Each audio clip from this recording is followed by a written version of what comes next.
Hello, Kiwi. Hello, Corey. How's it going today? Hope you're doing well.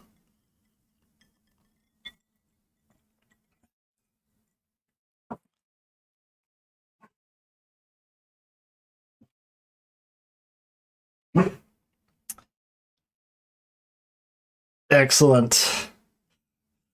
Doing, that's okay. I'm pretty good. Had an okay day. Got a moderate amount done. We'll see how this stream goes. I'm glad that Kiwi, that you're here and super excited about this. I'm totally happy to do this stream. Hey, Sintolo, how's it going? Totally happy to do this stream if there's one person here. Like, I don't really care about the viewer numbers for it, but I am glad. I hope it's sort of along the lines of something that you find useful. We'll just chat for a few minutes before I get into the meat of things, but I do want to say that while I have an outline of things in mind, like beyond today, I'm happy to delve into whatever particular crevices of language that you all turn out to be interested in. Messi, how you doing? I'm doing pretty well today.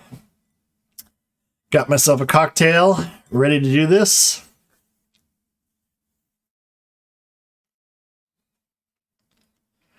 Kim, how you doing? You died at your PB in school hallway on your first run. Well, hey, school hallway is a respectable place to get in your first run. Good for you.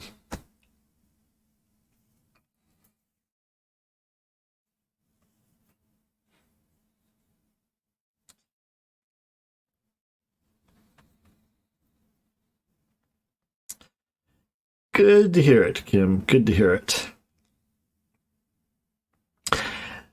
So, I don't know if any of you would like to avail yourselves of it, but I do have things set up. We should be able to do...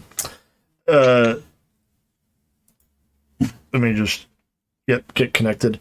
So, I am set up so that you can ask questions either in chat or if you want to go into my Discord. Join your group? Nah, piss off. I'm totally happy for that. Do I have... Dead sure. I hate the Romans already. Right, you're in. Why is my follower alert not showing up? Kim, thank you so much for the resubscription. 5 months. Holy crap. That's amazing. It does not feel like I've been streaming for 5 months or an affiliate for 5 months. You know, it's kind of weird. So anyway, as I was saying, if you have questions that you feel would be easier to ask, just voice, or if you don't want to type, you know, whatever, you can pop into my Discord, and assuming that you're already clicked on the little icon that you're interested in this class, you should be automatically added to the role that will let you into the relevant voice channel that's called Polly Knows. And yeah, you could ask your question there. You will be automatic. I will have to unmute you because I don't want randoms just coming in and, you know, saying bizarre things on my stream in case that happens. But if you just, I don't know, raise your hand in chat or something, I will. You're welcome to ask away. Deja. Well, I want to be moderately professional about this, right? It shouldn't just be my face staring at you, talking at you for a while. So, all right. Cocktails in class, yes. Why not? You know, we're all adults here. I think we are. I encourage all of you who consume alcoholic beverages to, if you are so inclined, open one up and relax. This ought to be an enjoyable experience, not a stressful one. I'm not going to be grading you. You know, this is just about what you can get out of it. And I hope that is something substantial. So, all right. I think we've given enough time for people to trickle in, so we can get started here. I thought I would begin by just talking about what I have planned for the course. And as I was indicating, as people were coming in to chat, I'm very flexible on this. If there are particular things that I am giving short shrift to and you want me to talk about, please let me know and I will do my best to work them in. All right, Kim, no worries. Appreciate you stopping by. Thanks so much. Enjoy your date with Dustin. One of the first things I want you all to be able to do is to analyze real-world sentences. You may remember whatever kind of minimal grammatical instruction you had back in the day, right? You may remember being given these sort of worksheet exercises. The sentences there are definitely oversimplified, right? They're designed, of course, for 7th or 8th grade kids, which is natural, but it's not necessarily a lot of help in dealing with real world sentences. The way I look at grammar is, for it to be of any practical use, you have to be able to apply it to the way people actually write, not just silly sentences. So eventually I hope to get to the point where you all can do a practical, analysis, not in any highly sophisticated detail, but just, figure out how sentences are put together in a way that can let you comment meaningfully on them and come to some judgment about whether it is effective or not, whether you could rearrange it to do something better, not just the vague sense that there's something wrong, but to have some idea of how to improve it, right? Which is the first step to, actually using grammar for something valuable. Now, one of the things that's going to be a recurring theme in this is my disrespect for a great deal of what passes for grammatical instruction. A lot of it is, frankly, of poor quality, right? SG, how's it going? Good to see you here.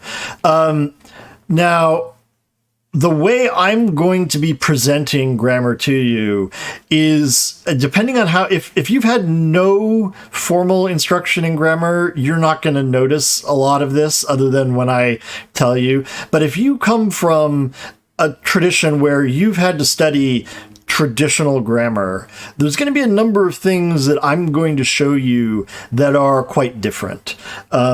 I don't do this idly. I don't do it just to, slam on the books. I do it because there are different ways of looking at grammar, and some are more faithful reflections of the way people actually use language than others. And in my practical experience trying to teach students this stuff over a long period of time, I find that accounts that depart from the way the language really works might be superficially appealing because they're easy to understand, but they turn out to be kind of useless because when you try to apply what they tell you, again, to this authentic language that I was just talking about, it doesn't really work. Another thing, since I know most of you are probably interested in getting your writing up to snuff, we'll talk about this notion of, being correct in a little bit. If you have ever surveyed more than a single source giving you advice about your usage, you may have noticed a certain degree of disagreement. If, as I have for my sins, you have surveyed a lot of these usage guides, you will find that they disagree on a huge number of things, right? In other words, what counts as correct or incorrect varies from guide to guide, right? I don't want you to feel like you are beholden to these guides. In other words, I want you to understand enough so that you can confidently look at this advice and either take it in and say, yes, this makes sense to me, this works for me, or reject it and understand why you're rejecting it. Like because you should be able to navigate this grammar if you really understand it.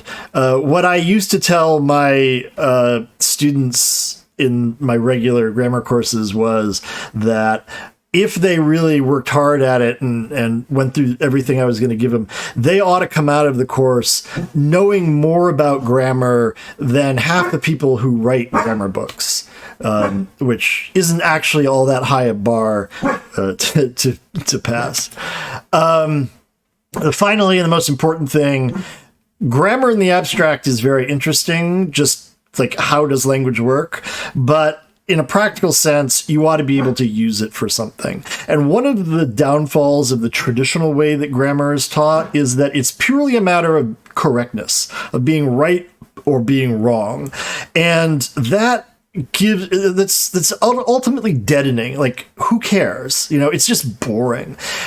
Once you realize how you can use grammar to actually and apply that knowledge to improving the style of your writing or speech, suddenly it actually becomes useful, right? There's a practical thing beyond just, it's nice to know something about language. So I'm hopeful that we will get there. But to get to that point, we do have to develop a pretty big knowledge base of things, okay?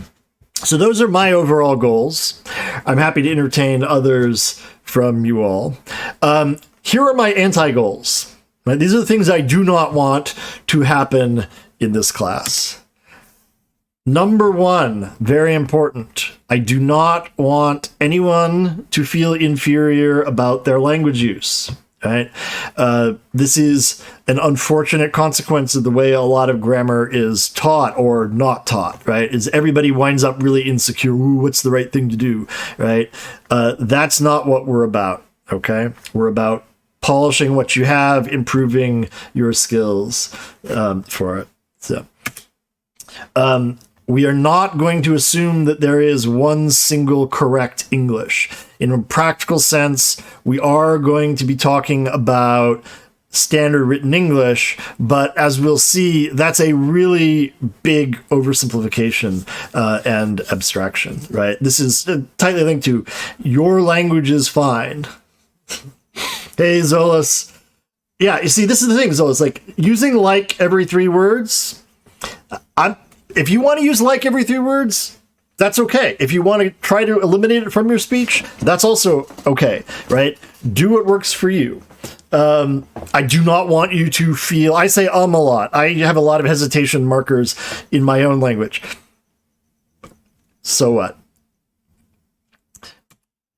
I also do not want to assert things without evidence. I'm going to be very opinionated about grammar, but I plan to try to back it up.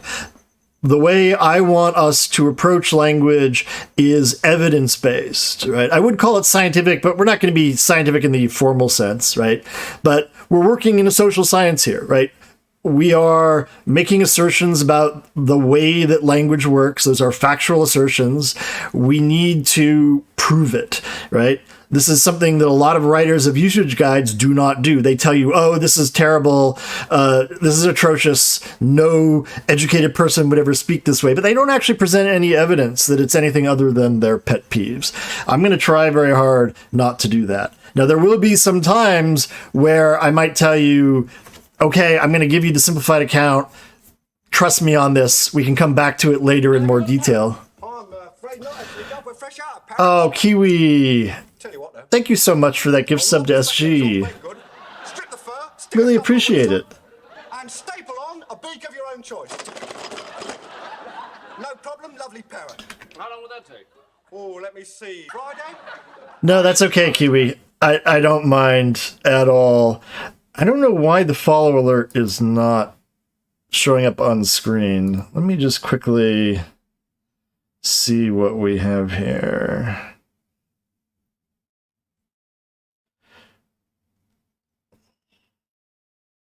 Sorry about this. Let me just... Oh, wow. Okay. It must have been...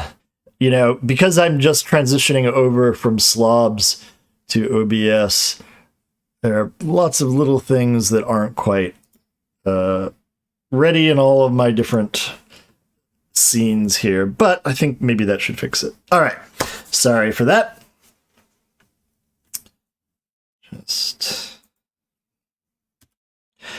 Okay, another thing we're not going to do. We're not going to be grammar Nazis. I hate fascists.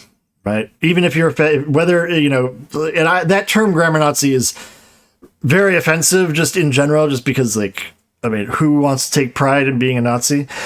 But we are not going to, you know, like, what do I want to say? We're not going to mock people who, or be censorious to people who don't necessarily get everything correct according to whatever standard of correctness we are going to follow, right? You know, grammar, learning about this stuff should be an exercise in expanding your knowledge and, you know, finding out ways to reach out to others, right? Being a grammar Nazi is a way of shutting down differences, and I do not approve. So, all right. How are we going to run the class? I encourage you all to participate. If you have questions, please do. If you just want to sit here and lurk for the whole thing, or you want to talk to each other in chat while I'm talking, that is fine, right? Like I said, we've got the Discord voice chat. If you want questions, you can just join there. If you want homework, I will give it to you. But I'm not going to, you know, no homework is required. I'm going to try to do as much of this as, like, in-class exercises as we can. That said, you learn something like grammar by doing it, not by listening to me talk about it. So I do encourage you to really try to do the exercises and not just sit back and watch other people do it. Right? It's when you see somebody else solve a problem, you look at it and you say, oh, that's easy. I get it. But then when you try to go do it yourself for the first time, you might struggle. Right? So, you know, should do it. I will keep the VODs around. I will probably, you know, if there's interest, I can even upload them to YouTube so they're around permanently. For people, weird that you want homework. Well, look, if you're motivated for a class, then that's cool. If you guys want homework, I'll give it to you.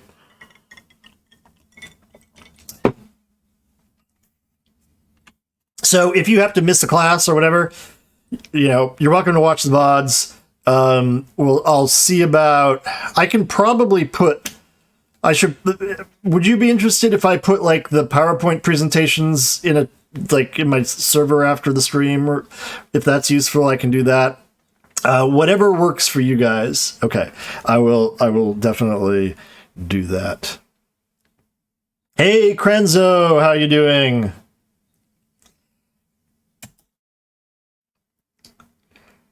All right. Very first thing, what do we even mean by grammar? Right? Always begin by defining your terms. We are schooling, yes. So, I don't know, what's your, you know, I threw up, you can already see a traditional definition, although this probably doesn't really match your sense of grammar, but what's like, when you think of grammar, what do you think about?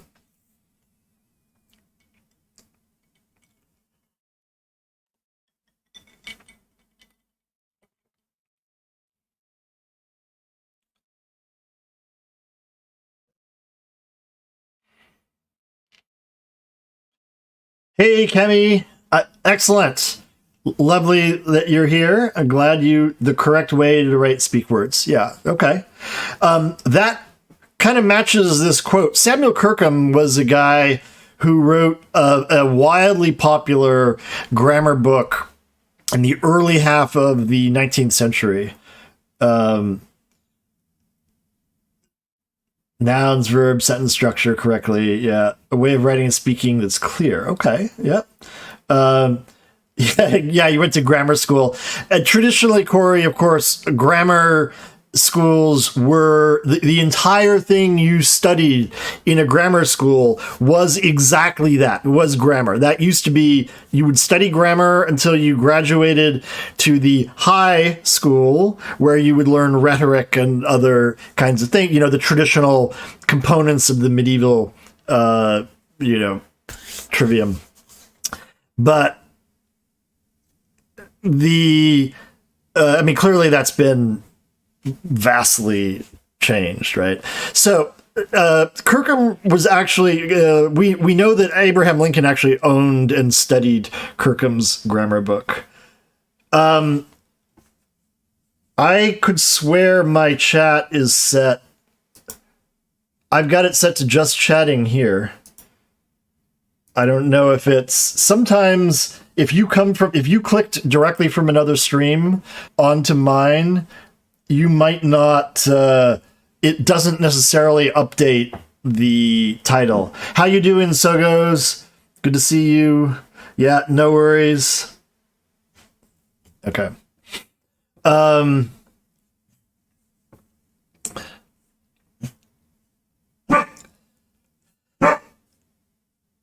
So, okay, what are you complaining about? Just before the change happened? Yeah.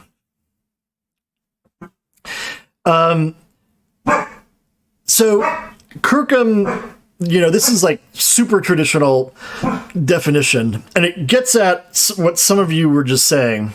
The art of speaking and writing the English language with propriety. There are two things that leap out at me about the way that this is defined. First, it's called an art. Notice, not a science, but an art. So there is something in the mastery of it that is, indefinably aesthetic, things like that. I'm getting there. So I was just asking people what they thought grammar was, right?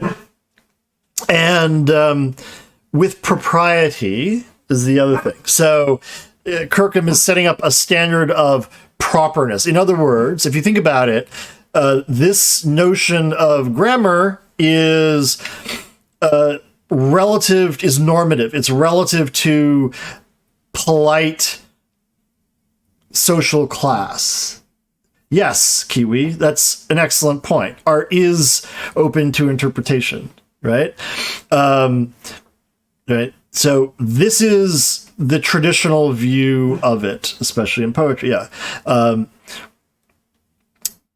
Now, that's not necessarily what, like in practice, this art was. I mean, the idea of propriety, that there's a way of doing it, is certainly there, but very often the art part falls to one side. Now, what I hear from a lot of people is, I don't know any grammar, right? And what they're thinking of there is the kind of grammar that Kirkham is thinking about. These set of rules that you find in the books, right? And one of the things, as I sort of hinted at already, that I want us to do here. Hey, Chris, how you doing? Happy to see you here. One of the things that I want us to do in this course is to think very critically about the claims that other people are making. Hey, Crystal, good to see you. about grammar, right? If somebody is claiming this is right, this is wrong, right? We're not just going to accept it blindly. We are going to look at the evidence and see if it makes sense. How's it going, Davey? Good to see you.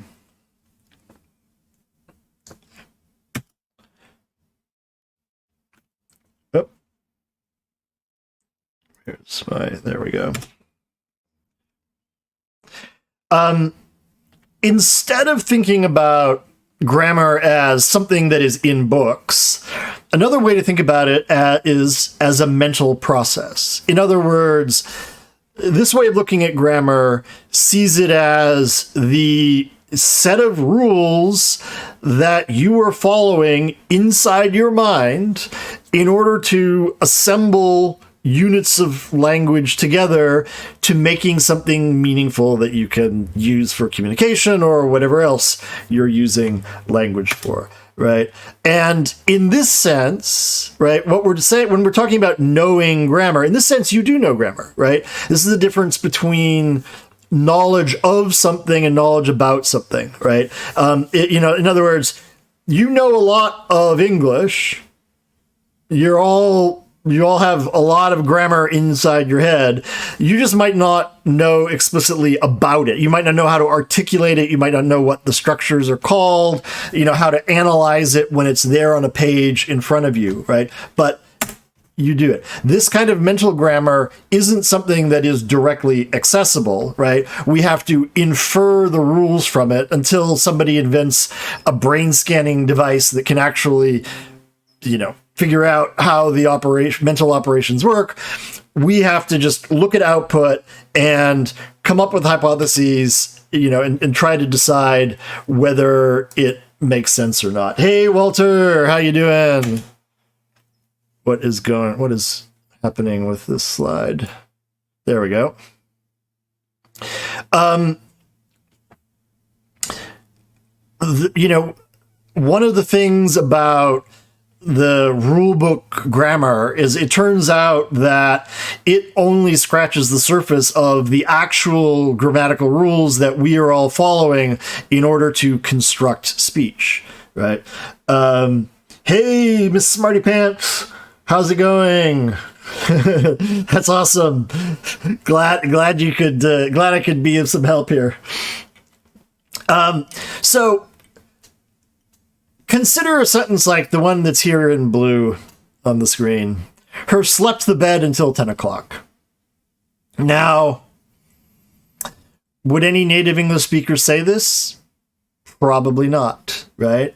Do we judge it as immediately wrong? Sure, right? Now, you can figure out what's intended by here, right? This is not the sort of error that completely messes up with intelligibility, right? It's just violating several of the rules that we all follow, right? These are not rules that most grammar books, especially the ones directed at school children, are going to talk about, right?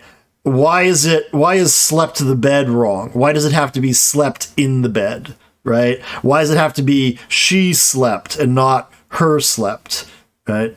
Implicitly, we are here talking about like the normative forms of English when we're saying this. One consequence about treating grammar as a mental process, if we all have our own mental grammars, right, then there is no guarantee, in fact, there's a virtual certainty that they will be different from each other. Your grammar of English and my grammar of English are ever so slightly different, right? They overlap enough that we can talk to each other, right? But they're not going to be identical. They can vary for lots of different reasons. The grammatical accounts that you read are essentially somebody putting down these rules, which are more or less a consensus view of rules that a lot of people share, right? But they don't capture the full story of this. And so you should think of a written grammar as a hypothesis, right? If I state to you that English has X number of tenses, right? That's a hypothesis. We can adduce evidence to decide whether that hypothesis fits the facts or not, right? And so look at these as, look at a grammar as a theory, right? That's the basic thing I want, right? Now, as I already said, you already know grammar, right? Your first language, mostly acquired in childhood. You learned it without anybody spending time directly teaching you, right? You learned it by sitting there and listening intently to what was going on around you. Nobody taught you, word for word, blah, blah, blah, right? Also, in acquiring your first language, you might have been corrected from time to time, but one, it turns out that that's a very minimal thing. And two, when it happens, the linguistic research on child language acquisition has very conclusively demonstrated that correction is incredibly ineffective with kids. They figure out their errors and correct themselves, but when you sit down and try to correct a young child and say, no, don't do it this way, do it that way, they might listen to you and then they'll immediately go back and repeat the same error. So we learn all of this without formal instruction. Okay. This unconscious knowledge is very sophisticated and automatic. So this is a classic test. You might have heard about it, the WUG test. This is a WUG. Now there's another one. Now there are two of them. There are two. Now your job is to finish the sentence. Exactly, Davey. And the point about this is that WUG is an invented word, right? It's a famous invention because this comes from a very famous psychological experiment, but you didn't have to be exposed to this word before for you to know how to generate the plural of it, right? So you have that information as a rule in your mind, right? Not only that, if you think about it, not in terms of writing, but in terms of speech, you added the correct form of the plural. Right? You add, because wugs with the Z sound, right? Not S, not wugs, or, wuggies, or, the other possibilities, right?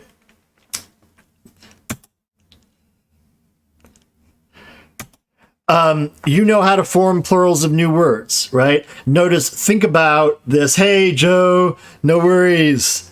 Think about how you form the plural here of each of these. Wugs, we had the Z sound. Stoots, we had the S sound. Prushes, we had the ES, right? If English is, if you're fluent in English, doesn't even matter if English is your first language. If you're fluent in English, that process is automatic. You give it no thought at all, right? You also have a good sense of what can and cannot be an English word.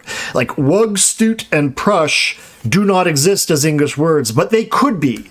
They have the right phonetic shape to be English words. However, mbrust and sprielk cannot be English words, right? I mean, if anybody's intuition is saying something different, let me know. But I'm highly confident that they sound like tech startups. Yeah, they have that kind of, not exactly English feel to it, right? And we intuitively know this, right? There are just certain, and you might look at burst and say, okay, well, MB, we never start a syllable with MB, and that's absolutely true. But if you think about it, sprielk, SPR opens lots of English words. LK ends lots of English words. And yet this particular combination is forbidden, right? Again, this is all intuitive knowledge that you have developed just by learning how to speak English fluently. Word order constraints are another thing. Nobody has to tell you that this is weird, right? I'm using the asterisks here, by the way. This is conventional linguistic notation for this is not grammatical. And we'll say a little bit more about exactly what I mean by not grammatical in a little bit. Right. So in other words, no native speaker would say this, right? It would be the painting Bathsheba by Gentileschi. Right. So you know all of that. You don't need me to tell you what's right or wrong here. McBurst could be, sure. Good point. Hey, Georgia, how's it going?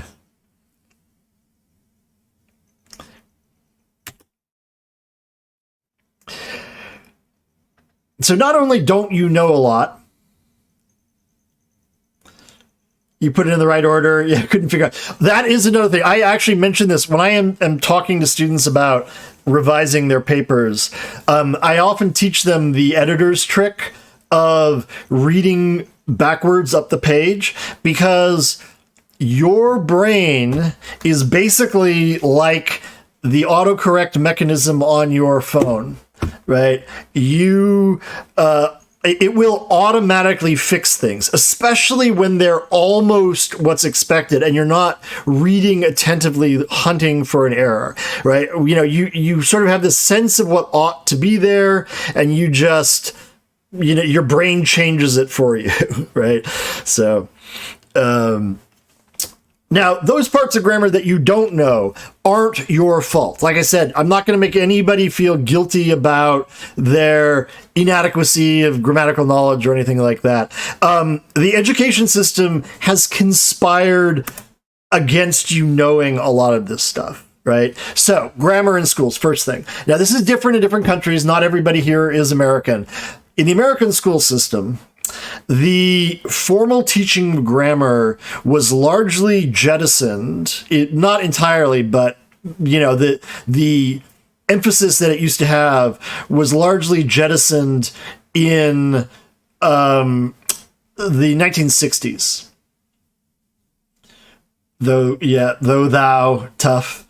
Yeah, Davey. I've got a poem for that. We'll talk about writing probably in another class. I've got a lot to say about the different pronunciations of and the weirdness of English spelling and how it's actually sometimes useful in ways you might not expect.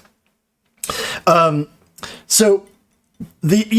the reason that there was this reaction against teaching grammar in schools is, frankly, traditional grammar was boring, was just rote drill, and it didn't really do much to improve students' writing. And so there were really good reasons to jettison. But what happened was they jettisoned all discussion of grammar, and instead of trying to find decent ways of talking about language, they just stopped. And so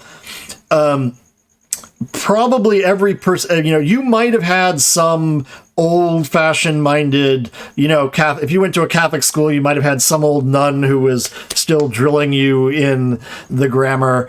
But for a lot of you, your teachers, I guarantee you, your teachers probably knew very little about grammar themselves. Your English teachers, I mean. They didn't have that education when they were growing up. To the extent that they learned anything at all, it was a mishmash of what they picked up from their foreign language classes, the stray comments of various instructors, and madly teaching themselves out of the back of the textbook that their own class is assigned, like right before they have to teach the class, at least when they're new teachers, right?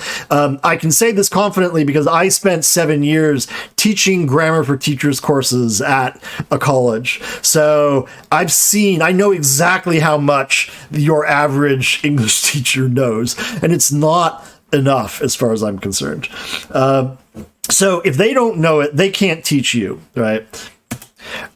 Usage guides are irritating because they presume a certain familiarity with grammatical terminology and stuff that you probably don't have. Or if they don't use that, then they're so vague that they're just giving you their impressionistic feelings about it, right? Now, linguistics, I definitely have a linguistics background and I like linguistics, but linguistics is not very useful directly for learning how to write. That's not what linguistics is about. Linguistics is about the formal study of language, right? They're not teaching junior high schoolers or high school kids how to write. So, too much grammar in your own language. Yeah, these things so definitely vary from country to country. And from our previous discussions, it does sound like the Greek education system, in terms of how they treat grammar, is probably similar to what the U.S. system was like before the 1960s. So what I'm going to try to do is to give you something that is based on what linguists have discovered about the language, but is designed for practical use. So I am not going to be going into, if any of you have had any exposure to linguistics, I'm not going to be going into principles and parameters or minimalism. We're not going to be getting that formal. We're just going to be doing a very basic constituent analysis of the way language works. All right. I've already hinted at some different approaches to language, right? There are two main ways of looking at language. There is the prescriptive way, which is someone tells you how you ought to do something. This is correct. This is incorrect, right? And then there's the descriptive way of looking at it. This is studies in how language is actually used. And the stereotypical division here is between, say, English teachers or, editors or whatever in the camp of the prescriptivists and linguists as the descriptivists, right? And in many cases, you will hear these two camps sort of throwing verbal bricks at each other, complaining about what the other is doing. The prescriptivists are like, oh, if it's just descriptive, then anything goes, right? And the descriptivists are like, you prescriptivists are uninformed bigots. The way I look at things is that in an ideal world, these two ways of looking at language ought to be complementary. In other words, there are times when we need someone to tell us how to say something. Particularly if you are studying a foreign language, right? You just want a teacher to say, this is the way you should say this, right? How, though, do we get to that account of what should be, right? Someone has to sit down and describe how things work. So in an ideal world, we would have the sort of back and forth between the two camps, right? That descriptive people like, dictionaries. Well, let me come back to dictionaries. People would sit down, describe the language, right? And then the prescriptivists would take that description and use it to teach from, right? In practice, things have not been that smooth. While historically that might have been the attempt, there's been a big breakdown in this in English. And a lot of the grammar books that are in use in schoolrooms, like K through 12 classrooms, are following descriptions of grammar, English grammar, that were largely fixed by the middle of the 19th century. And there's a lot that's there that linguistic studies have moved on from, right? It's, and yet you still find these outdated accounts because the schoolbook grammars don't listen to what the linguists are saying. The schoolbook grammars just copy the previous generation of schoolbook grammars, right? And so you get this divergence, right? Where the prescriptive account is, although in theory that should be fine for certain circumstances is hampered by the fact that it's working from very outdated material. Right? I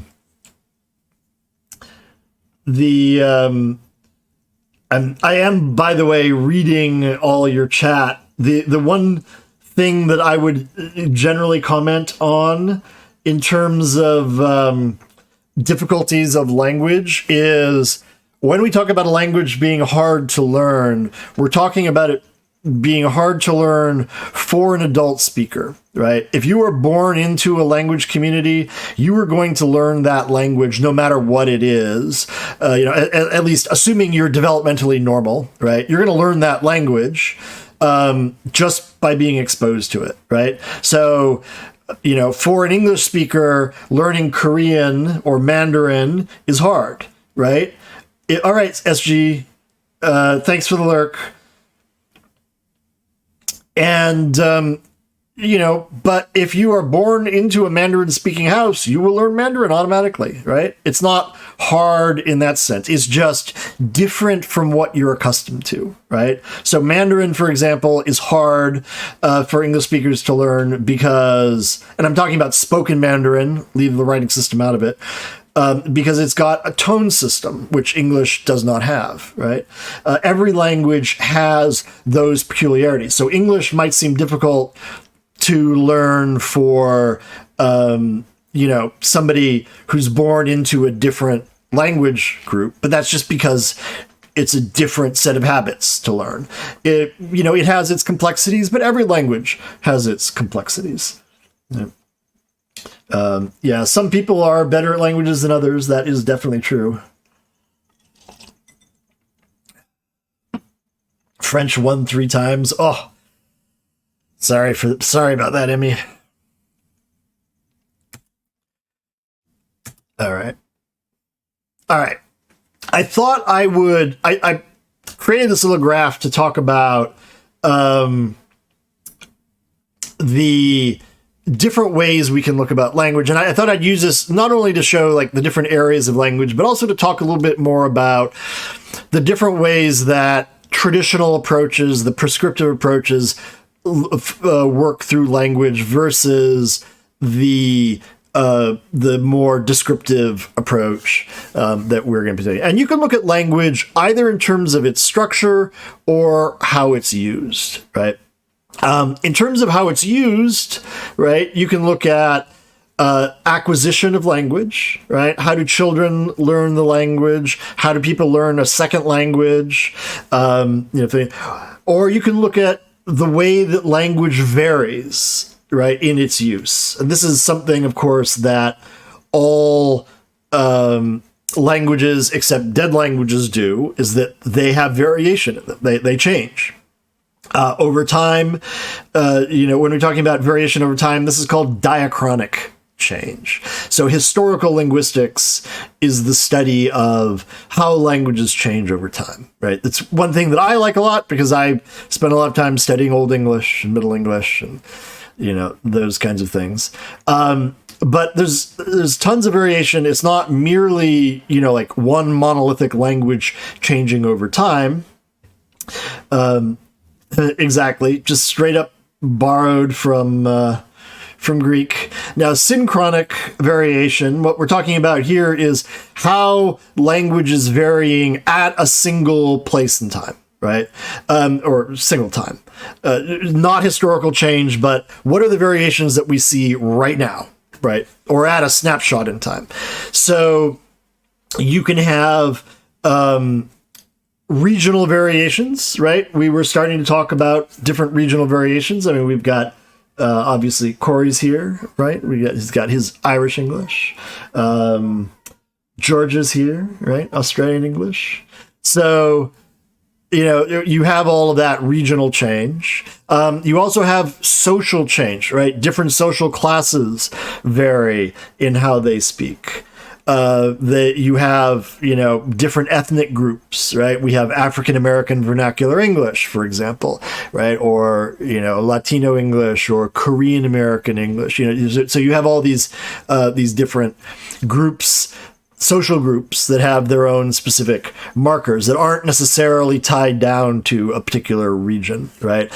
You also have individual variation. And this is one thing that I do want to drive home is even you as a single person do not have a single English. You have varieties of English that you adopt. Some of you, this might be more dramatic than others, right? If you have a home language that is very different from the normal standard language, you might find yourself shifting quite markedly between how you speak to your family and how you speak to outsiders, right? Or even if you don't have that, I guarantee you don't speak the same way to your boss, or if you were in school to your teachers, than you do to your friends, right? It's a very different form. So these are all, and you might have your own unique little peculiarities of language, right? A lot of code switching. Yeah. Everybody does it, even if they're not doing it. Yeah. So yeah, trunk versus boot is a regional difference, right? That's British versus American English, classic regional, regional thing. Okay. A whole entire new vernacular. Yep. Torch, flashlight. Exactly, Emmy. Right? Actually, I was in... whose stream was I in just yesterday, I think, where we were talking about the difference between a windshield and a windscreen, right? Which is another pop. Pop versus soda is a great regional marker in the US, definitely.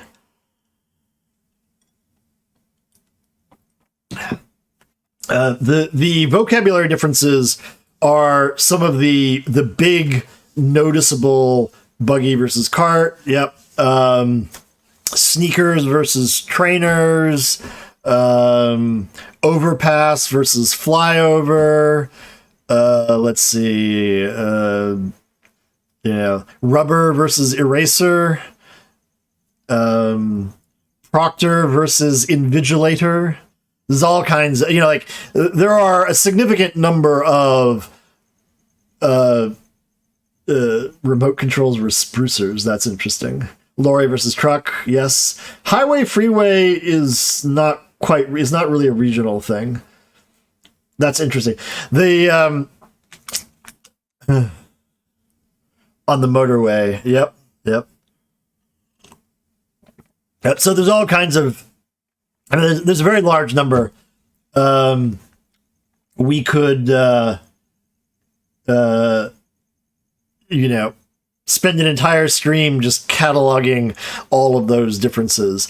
The vocabulary differences between American and British English are, in fact, if you set aside pronunciation, are in fact the largest differences between the two languages. The syntax is much closer together.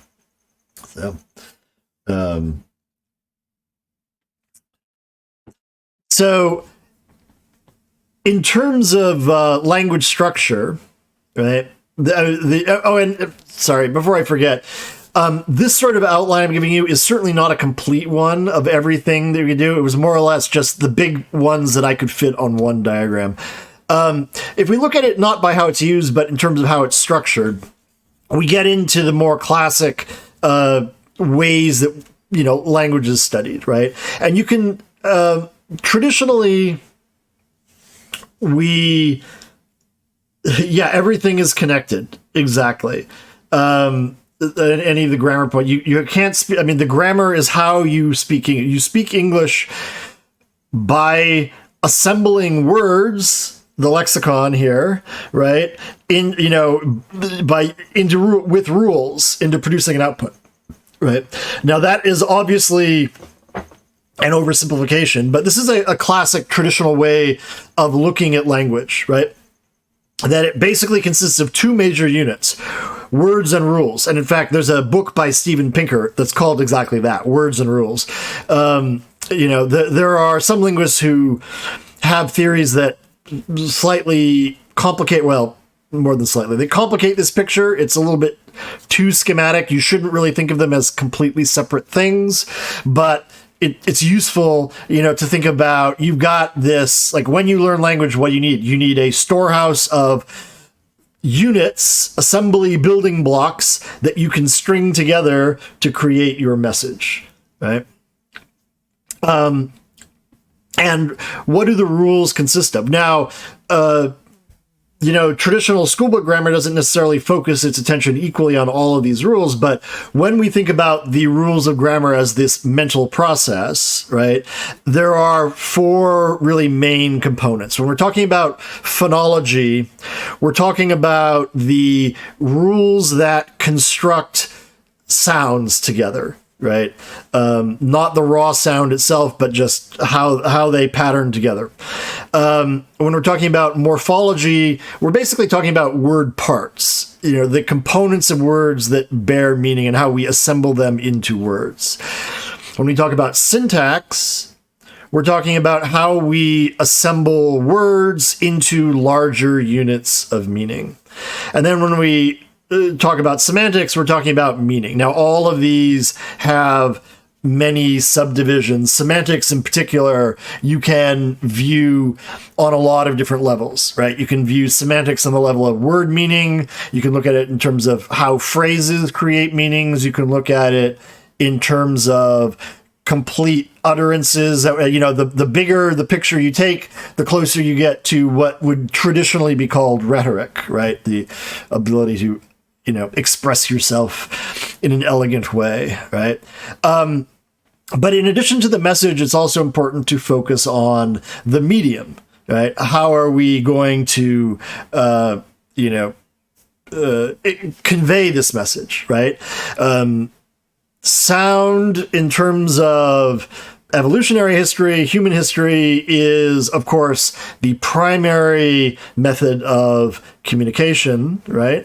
Writing is what we focus a lot of our attention in schooling because it is the most central to that educated process. But, the sound is better. Semantics can be cultural. Yes. So semantics semantics are anything involving the meaning. So meanings can have culturally specific significance. And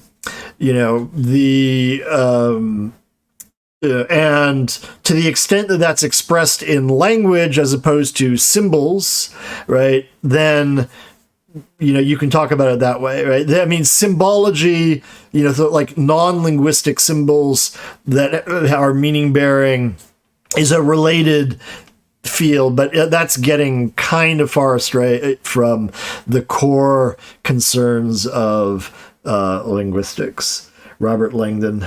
Yeah.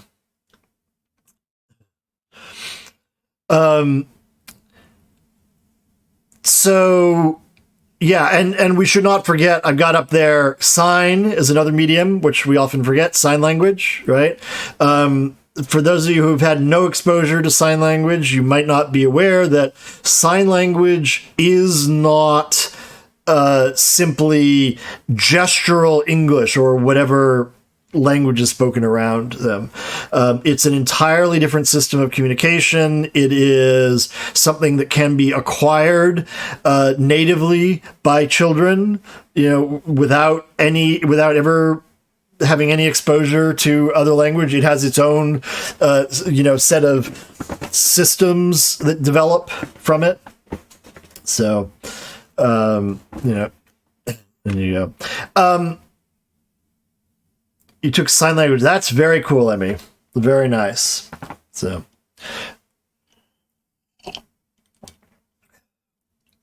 I don't know if anybody has any questions or comments about any of these. I'll give you a minute before I move on.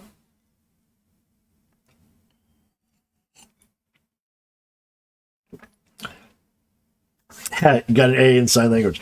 Look, if you're motivated, you can succeed in, any of these things, right? If you have a reason to learn something, you'll learn it.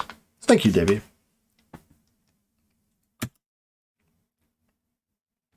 All right. What do we mean by correct English?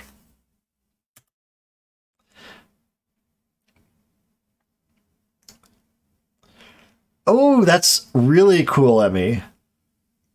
4 or 5 deaf girls in your dorm. Awesome. That's really nice. Hey, Tuppy. No worries. No worries at all. Okay.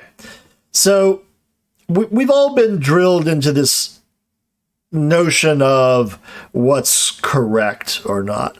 But I want us to question, I mean, and there's a certain sense in which a sentence like the one I've got up here is, counts as not correct. Sure.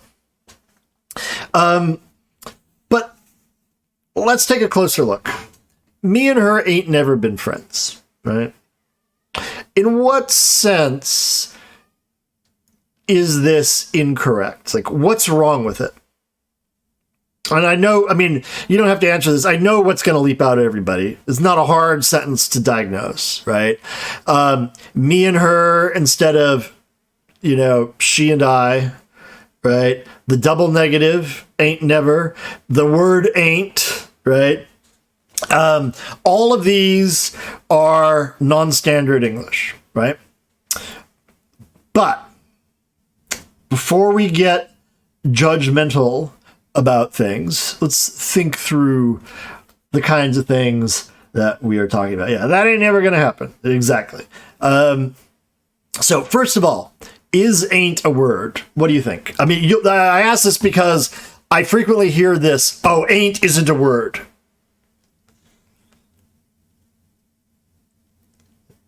Yeah, ain't is obviously a word. Yes, it is.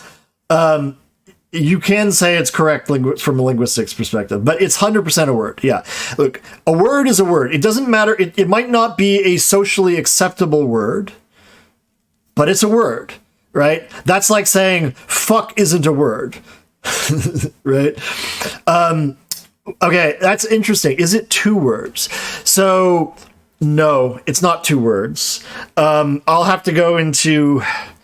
I wasn't planning to do a whole unit in morphology. I was going to skim over that, but I can do it if you want. If you want me to explain word formation, I can do a whole class in morphology. Yes, it is a word. Now, it's a socially disapproved word. The question is why? Why is it a socially disapproved word? It is a variation in pronunciation from the contraction of am not, amment. But amment is really hard to say, right? Notice that no one... Okay, I will do a morphology class. You got word formation, we'll do word formation. Nobody says amment. Right, you can occasionally find that in like early 19th century fiction, but amment just never caught on. Right, ain't did. Right, people decided it was low class, and they began to disapprove of it. Right. One of the things. Let me ask you this: if you consider consider the lengths to which we go to avoid using ain't. We would say, how does a sentence like this sound? Aren't I supposed to go to the store? Does that sound okay to you?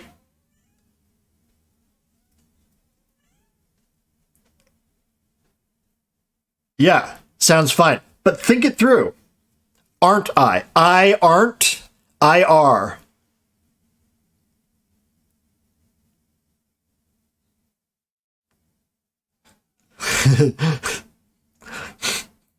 He or she was considered socially inappropriate. Well, you're welcome to make it socially inappropriate, right? So this is the thing. If you really think about it, this sounds totally natural, but in terms of the historical verb endings, we have substituted the are not contraction, right, for I, but nobody ever says I are, right? We don't say I aren't. But in inverted form, aren't I? Right? It's fine. Right? We don't have any problem with it. But we don't have any problem with it. We've substituted that to avoid saying ain't, because there is no socially approved form of the contraction, am not. Right? And this is purely historical prejudice, like people decided they didn't like it. You amn't, go for it, Kiwi. Go for it. Now, me and her, instead of she and I, right? We'll talk a lot about case later on. I've got to get, this is, if you're not familiar with the term, case refers to a variation in form of nouns or pronouns, or in some languages, but not English, adjectives. That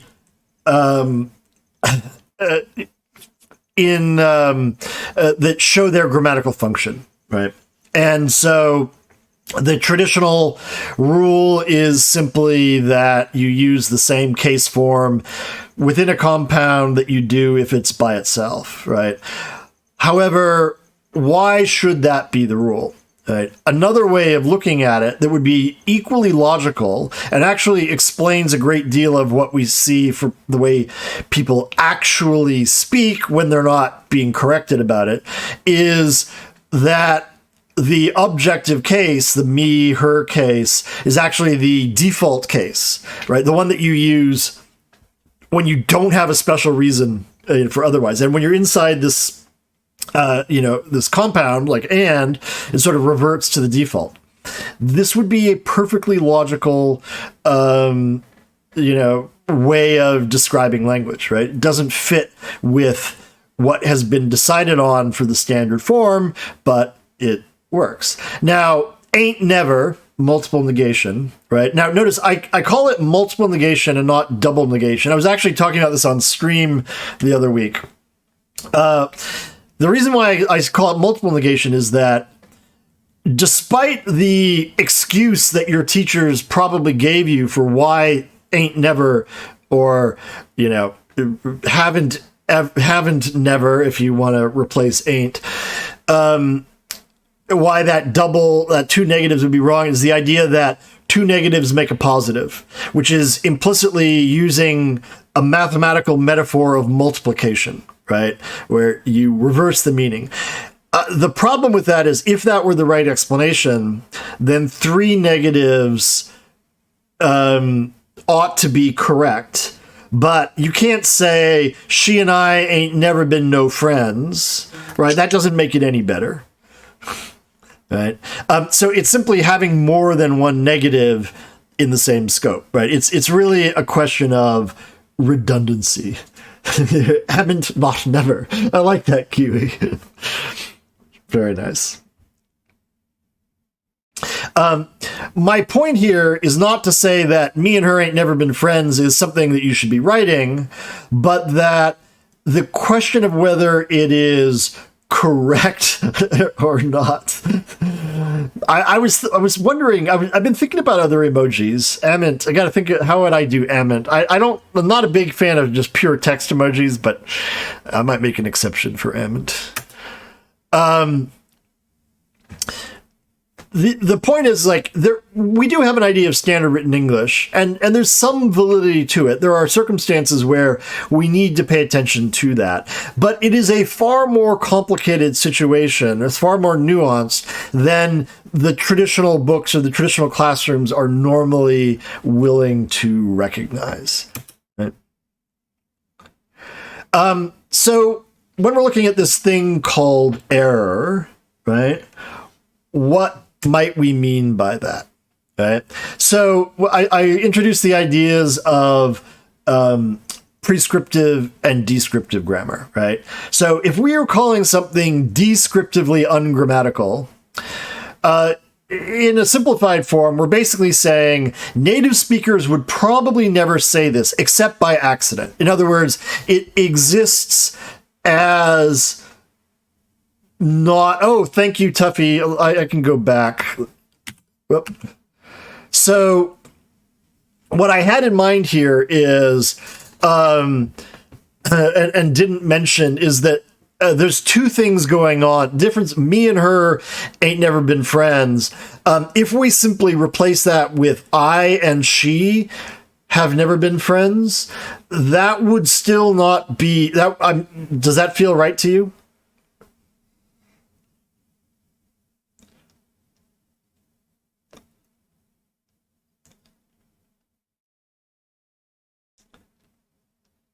Would anybody say I and she? Yeah. Yeah. So we would say she and I, right? She and I is strongly preferred. Now, this is actually an area where I've never read a convincing account for what's going on there, but the I clearly has to come second. Now, traditional grammar books explain it as a matter of politeness, that you're supposed to put yourself second. But that's hand-waving bullshit. That doesn't... We're not doing that. If it were just politeness, then I could be rude by saying I and she. Yes, Kiwi, it's dumb, right? You've been saying her and I? Yeah. Okay, saying her and I is also very explicable by the sort of rules of language that I was describing. Not the traditional grammar book rules, but the way people are actually behaving unconsciously. So essentially what's going on there, we'll come to this when we talk about pronouns, and we'll talk about case in some detail, but the way you can think about it is that pronouns get assigned a case based on the role that they play in the sentence, right? And one way of thinking about it is that the verb assigns the case to the pronoun that comes right before it. So her and I, but the her, me, the object form is the default form of the pronoun. So what that basically means is unless the word is right next to the verb, unless it's in an obvious subject position, right, then you don't put, you just, it stays in the default case. So her and I actually it's regularly heard, and it has a very logical linguistic explanation, right? It's not the standard written English form, which would be she and I. The standard English rule is each half of a compound like that should be in the same case that you would use it if you just had one pronoun by itself, right? Her is an object form. Yeah, she is a subject case, or she is the nominative, to use the formal name case. But nominative, subjective case for I. And basically, the subject case is what you would use. Think about it like if you just had that one pronoun as a subject, right? She walks the dog, right? She is a subject case. I walk the dog. He walks the dog. They walk the dog. We walk the dog. Your example, same as single, like she and I ate going to the store because she's going to the store, right? Not her is going to the store. Yes, Emmy, that's exactly, your example is exactly on point. Yeah. Yeah. So whatever the Greek translation, the Greek's nominative, it's the same basic thing. So case in the subject, at least you don't have an ergative language for it. But, hey, Bins! How's it going?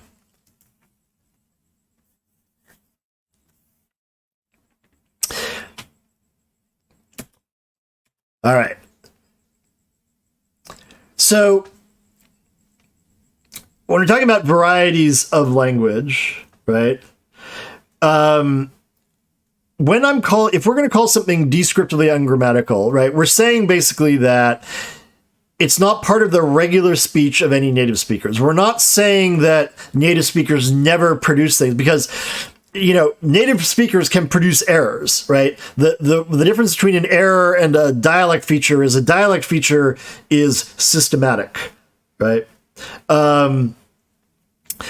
Whereas an error is a sort of one-off performance issue, right? That's different from saying that something is prescriptively ungrammatical, All right. Well, Bins, you're going to have to use it.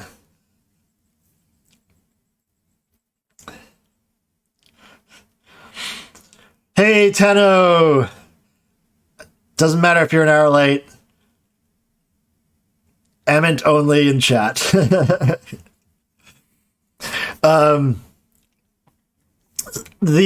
So when we say that something is prescriptively grammatical, we mean that it's disapproved of by some kind of language authorities, right? Both of these terms, though, have to be are complicated, right? This presents it in a way that is simpler than it will turn out to be in practice, but it's a useful abstraction to think about, right? Like native speakers, well, we already said not all native speakers do things the same way, right? There are some things that pretty much no native speaker will do. They're just sort of universally not allowed in any variety of English, but it can be hard unless you have a really comprehensive knowledge of all the different dialects to know what those are, right? Normally, we'll use that just to say, okay, oh, hey, Kim, how's it going? Yeah, I'm not judging you, Kim. I'm just explaining how we're not judging you. You missed all the,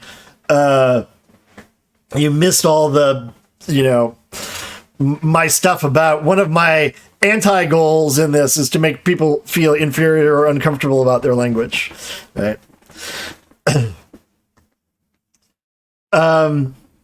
Correct grammar is an arbitrary fiction. It's a convenient fiction that we accept and that, it has its purposes. There are places for it. I'm not going to pretend you won't be judged in certain circles for using, non-standard language. On the other hand, in other circles, you'll be judged for using standard language. So, use it at your risk, right? So when we say something is prescriptively ungrammatical, right, we're basically saying the books disapprove of it. But here, too, you have to be careful because the books are not unanimous about what they accept or what they disapprove of. One of the things about the English-speaking countries is that we have no central authority to decide what is correct standard English, right? Quite a few countries have such a body, right? The French have the Académie Française, which is often mocked by other French people, right? The Académie has been in existence since, I think, the 16th century, maybe the early 17th century, and they have utterly failed to halt any aspect of language change in French, despite their vociferous objections to, like all the English borrowings, like le parking and things like that, le weekend.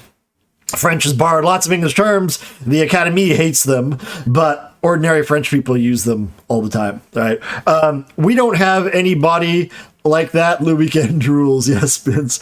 We don't have any body like that in any English-speaking country. So who are the authorities to decide what is correct or not?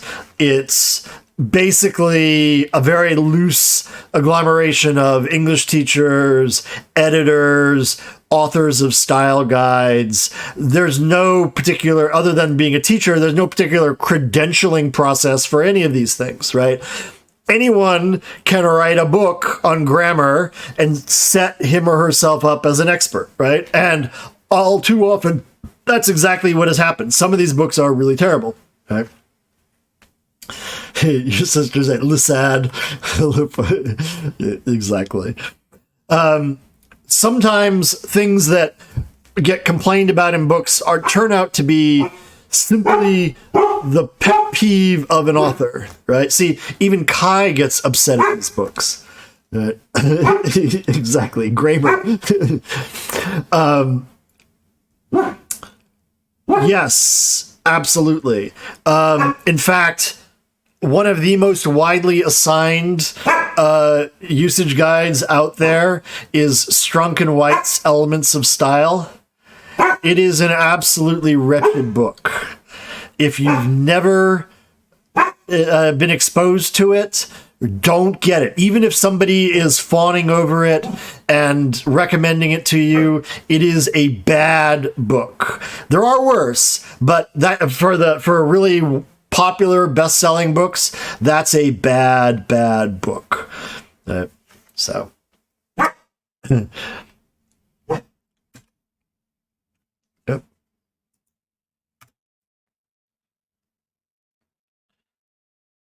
Why is it just being slow? There we go. All right. So we're going to do a little exercise here. Yeah, Crystal, I had it in high school.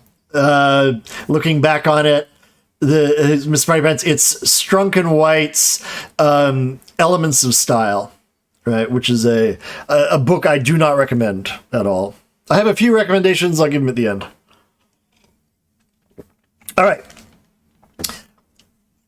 Yeah, that's good. That's very good. Strunk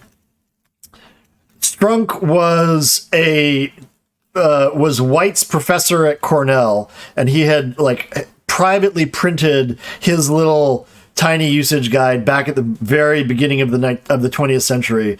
And White, in the middle of the 20th century, sort of touched it up, revised it, added a few things of his own, and republished it. So, so it reflects a lot of the prejudices of, a crotchety Cornell professor who grew up in the latter part of the 19th century. Okay. Here's the exercise. I'm going to give you this. There's more than one slide to this, but I'm going to give you a bunch of examples that are on the right. And I want you to decide for me. Oh, yeah, absolutely. No, you should totally be drinking beer. If I had beer, I'd be drinking beer. I don't have any beer, so I'm drinking whiskey. So let's do answers in chat. I think there'll be too many of these for polls. So what we want to know is, I've given you 4 possibilities here, right? Something can be grammatical, both descriptively and prescriptively, right? In other words, both the books and just native speakers, like, yep, that's fine. It can be totally ungrammatical across the board.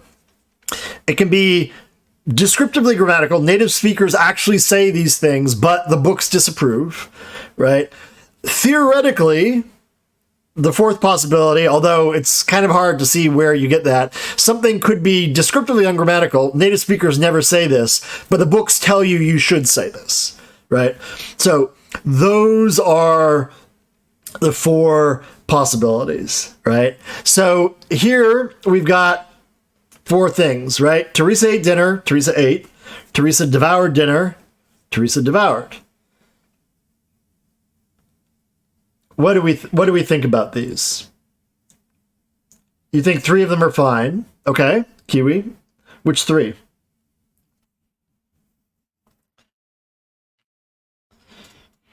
The first 3. Mm-hmm. Is that the general consensus? Yeah. Jesus wept. Yes. So absolutely, yes. The first 3 are totally correct. The 4th is not.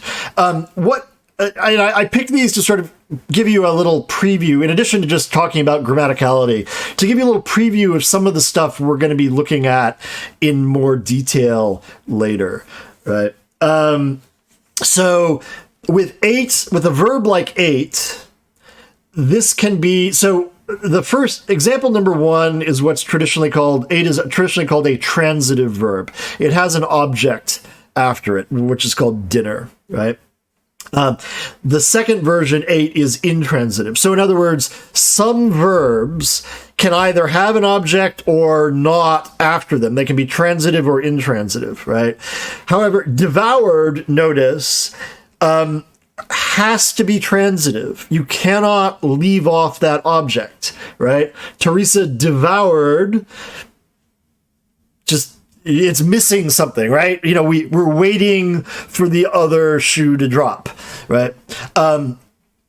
So notice this is not and food is implied in devoured too, right? In other words, we can't explain the difference in the patterns because of the meaning of the verb, right? This is an arbitrary fact about each verb, that they permit different patterns to come after them, right? It's just one of those facts about English that you have to learn. It's not necessarily, there's no logic involved, right? It's just usage.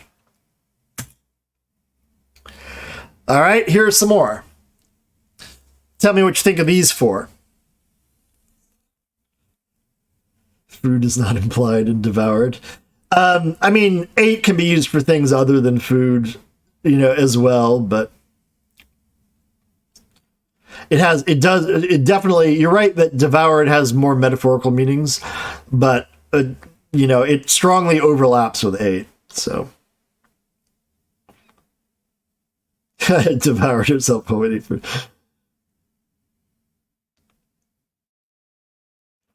Yep. Okay. This one's another pretty straightforward one. The fourth one is weird. The question, though, is why isn't the second one weird? You don't think there's anything wrong with the last one? The short story wrote? So notice these pairs I chose these pairs to be, to show you the same pattern, but the pattern works in one case and it doesn't work in the other. So the bellhop opened the door opened. There's a technical name, which you don't have to remember, for this kind of verb. They're called unaccusative verbs, where what's happening with it is the bellhop here is the actor in the sentence, right? And the door is what's traditionally called the patient. It's the thing that's being affected by the action.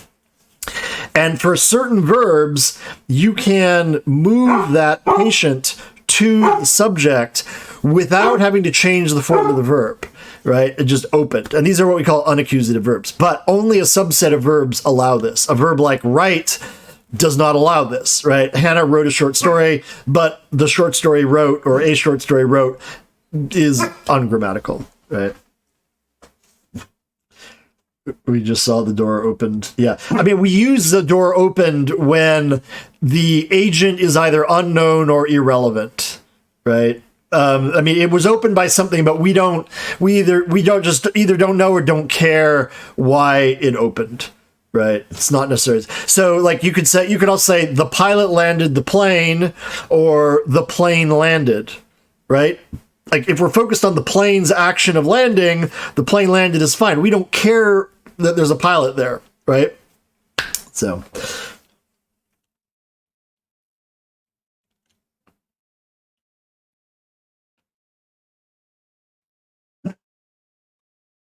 Animated storybook has taken to making more books. The story wrote. But you would have to add something to make it grammatically complete, right? The story wrote itself. If you add itself, you've added a direct object, right? And then it's fine.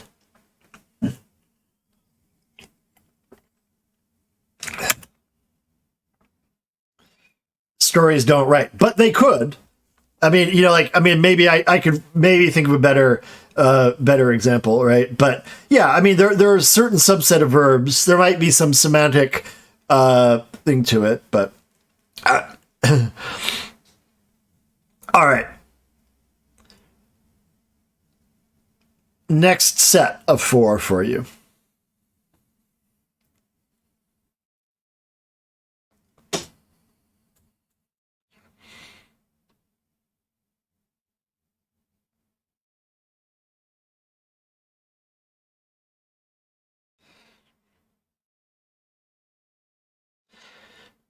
So, okay, both, when you say is okay, Davey, do you mean both descriptively and prescriptively, or just one or the other?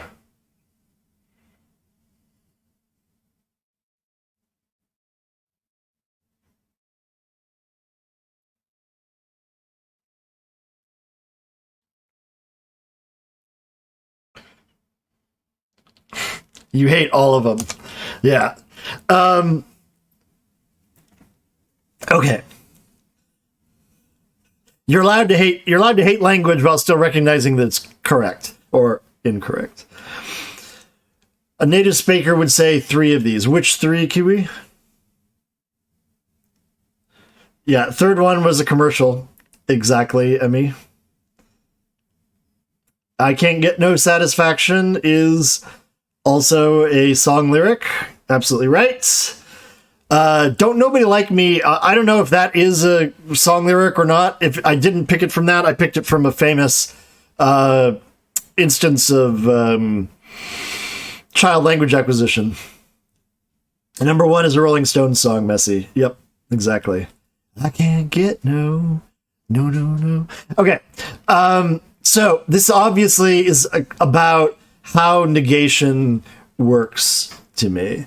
So, or works for English speakers. Yeah,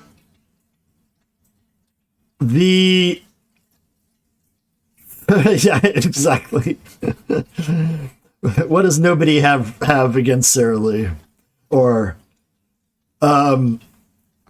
so the one that is 3 of these 4 are, well, let's start with the, okay. 3 of these 4 are descriptively grammatical. That is, a significant number of English speakers would say 1 or more of all 3 of those. And those are 1, 3, and 4, right? The only one that is prescriptively grammatical is number 3, right? And it's prescriptively grammatical because this doesn't mean the same. This is not parallel to I can't get no satisfaction, right? When you say I can't get no satisfaction, you have to say I amn't a descriptively grammatical person, Tuffy. When you say I can't get no satisfaction, no one in their right mind thinks that you actually mean I get some satisfaction, right? Unless you would have to go out of your way to use contrastive stress for that. Like if you went and said, well, it's not exactly true that I can't get no satisfaction, right? Then we sort of, we reverse the negatives and we get, I get some satisfaction out of it, right? But, in a descriptive sense, I mean, prescriptively, it's disapproved of, it's multiple negation. Descriptively, it's incredibly common in the language, right?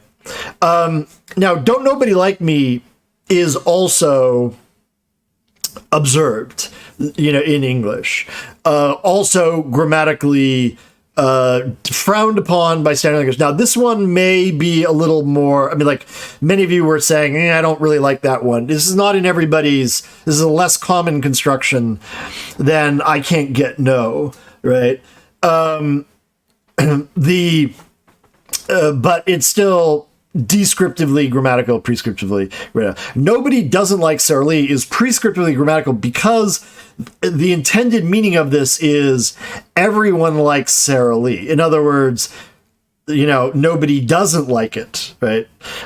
So that's following the standard rules of grammar. The multiple negation is, gets confusing. It's very easy to get yourself twisted up in knots with multiple negation. So,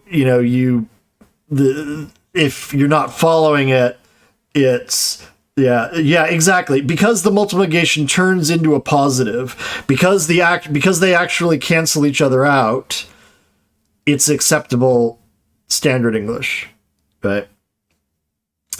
There you go. Yeah. If it follows that sort of logical thing. Yeah, multiple. Yeah, I told that joke on stream. For those of you who weren't there, I'll tell the joke. The joke is, it's not actually, well, it is a joke, but it's actually it actually happened. There was a lecture, a linguist was giving a lecture, at a conference, and it made the point that there are some languages that, where, two negatives make a positive. There are some negative languages where two negatives may, are still negative, but there are no languages where two positives make a negative. And a guy in the back of the room piped up, yeah.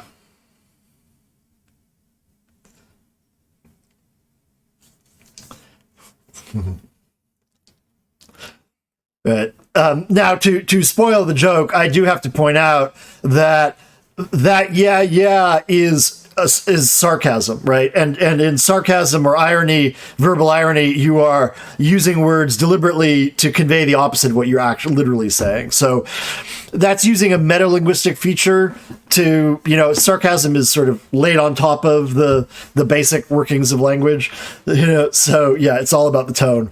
Exactly. So it's a nice joke, but it's not actually, in a linguistic sense, a contradiction of the guy's point. So now, I get any satisfaction is ungrammatical. I'm not aware of any variety of English that would say this. But the reason why I put this here was to sort of get you to think a little bit about this bias against multiple negation. This word any, when do you use any? Right? Notice you can't say, I can't get no satisfaction in standard English because you've got the two negatives. You're supposed to say, I can't get any satisfaction, right? But okay, so as soon as you add the if Kiwi, you've changed the grammar in important ways, right?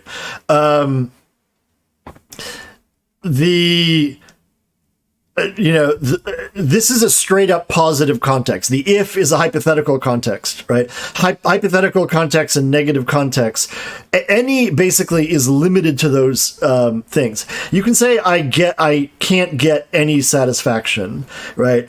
But if you think about it, if we have to use a special word in the negative context, I can't get any satisfaction, that we can't use in the positive context, then we're not, in fact, adding just one negative word to the phrase. Any is a word that's limited to a negative scope here, right? So how much are we really gaining logically by banning it?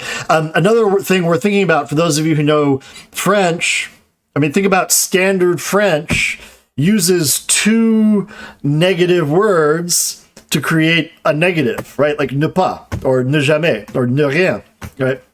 Now in speech, they're in casual speech, one of the ne is often dropped, right? But so it's ironic that in French, multiple negation is the standard and the single negative word is the more casual form, right?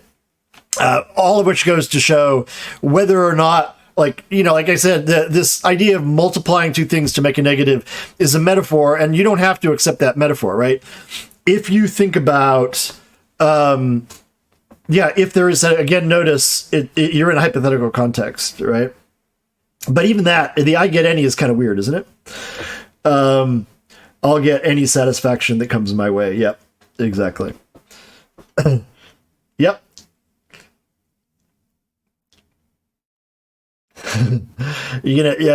Benz, you should. I'm not going to sing Edith Piaf here, but yes. Je ne regrette rien. Je ne parle pas. Yes. The place I was going with this idea about, negatives reversing the meaning is sometimes they do. In some contexts, they do. In other contexts, they don't.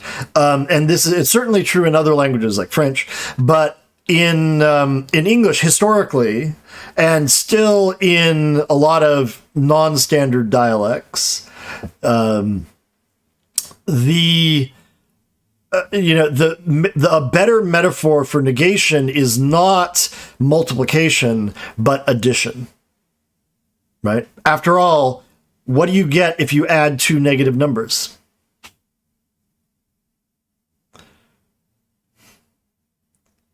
you get a bigger negative number, right?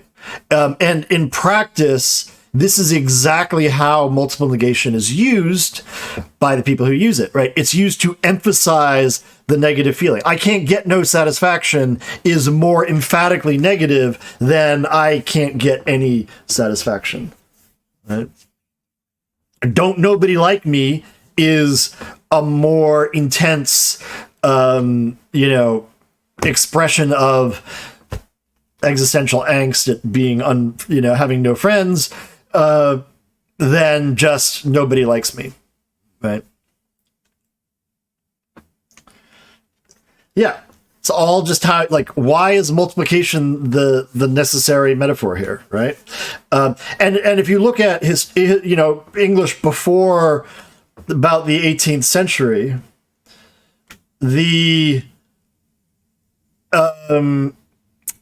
it's used that way by the great authors. Chaucer uses it that way. Shakespeare uses it that way. Yeah.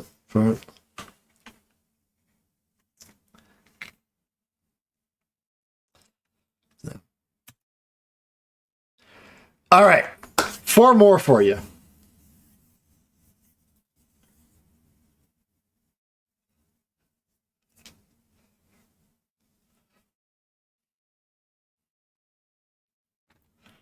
And there was much rejoicing. Hey, Mickey, thank you for the 10 bits.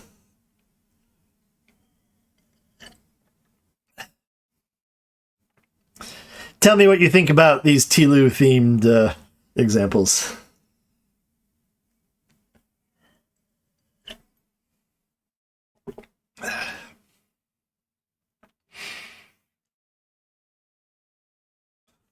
Thanks, Walter.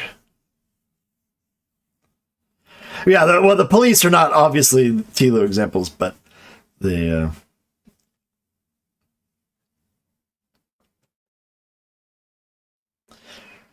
all but the fourth. Fourth isn't right. Okay. Any others?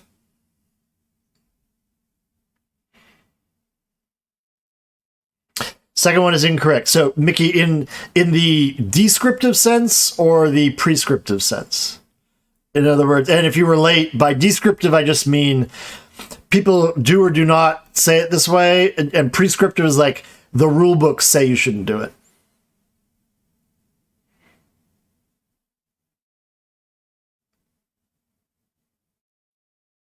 Mm-hmm. Yeah, exactly. Everybody who's saying it should be blamed for is exactly correct for the fourth one. Fourth one is definitely ungrammatical. I'm probably across the board, but with things like prepositions, I get very cagey because there's a lot of variation, regional variation, in these kinds of things, right? So I put this on for the lay-lie thing, right? And in fact, number 1 is perfectly correct in all standards, right? Number 2 violates a prescriptive rule, right? Prescriptively, you're supposed to distinguish between lay, which is a transitive verb. You lay something down, right? So you have to lay something. So in this case, she lays her weapon. There's a direct object on the ground. Lie is an intransitive verb. So lay means to put, you put something. Lie means to remain, to rest, right? So here, this is the sense of rest. So the correct verb is lie. This ought to be prescriptively lying on the ground. But notice I say prescriptively because people use these two forms interchangeably all the time. Right. So if you're writing something for publication, you would want to correct laying in the set, to lying. Right. But in spoken English, you're right. It is interchangeable. And that is my point. Right. Can I join your group? Nah, piss off. Chris, thank you so much for resubscribing. I hate the Romans already. Really appreciate it. So not actually active versus passive, Kiwi. We will talk about that difference later on. Is laying is actually what's called the progressive. That's not a passive. But I will teach you all about the passive and active voice. That is something that I've heard even English teachers screw up. So, yeah.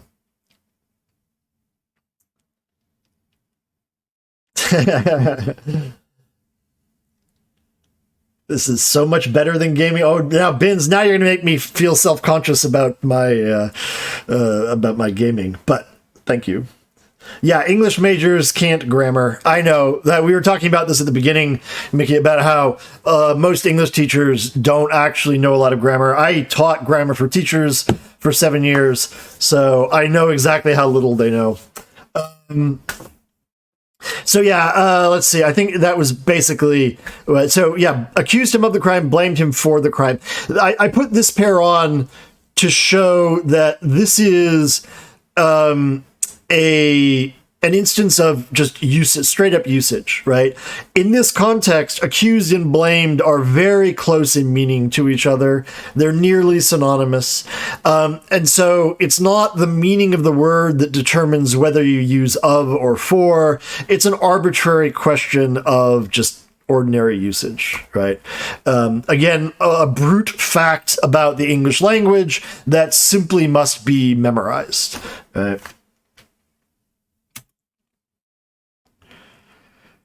Okay. See what you think about these.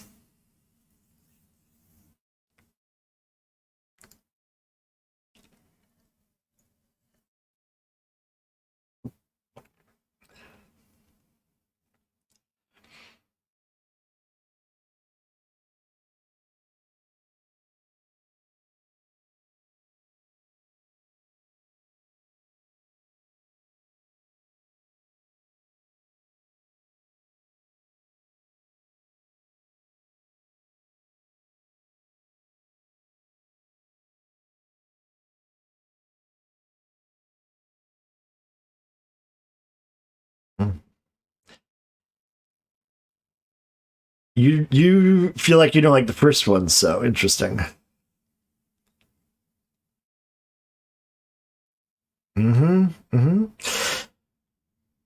So your intuitions for the first two match mine pretty exactly. In other words, gave the literacy program her time is fine.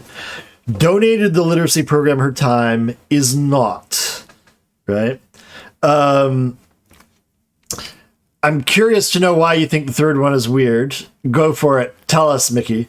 I'll keep talking about the first two. So what's going on there is give is what is called a ditransitive verb. In other words, it takes two objects, an indirect object and a direct object. So the literacy program, the thing that receives something, is the indirect object. Her time is the direct object. A subset of transitive verbs can do this. Donated is a transitive verb. You donate something, but it's not a ditransitive verb. You can't, it doesn't take an indirect object. You can say donated her time to the literacy program. Those of you, whoever said that, like Kiwi said that, exactly right. In the schoolbook grammars call that an indirect object, but it's actually not. And this is one reason why we say it's not. But again, we'll come to this. This is a preview of what we'll be looking at when we're looking at verb structure, right? But so the donated one, that again is, there might be some varieties of English where that's descriptively grammatical, but for most varieties of English, that is descriptively ungrammatical. Now, most people were saying they don't have problems with the last, with 3 and 4. Mickey... no, that's not the problem. The comma there is fine. Opening when you put commas in opening phrases like that is a bit of an art form, but you could omit it there. It's sort of on the edge of where it would be required. The actual reason I put it here was their seats. Okay. And this one is, first of all, you're all saying it's fine. And so your judgment is fine. It's descriptively grammatical, right?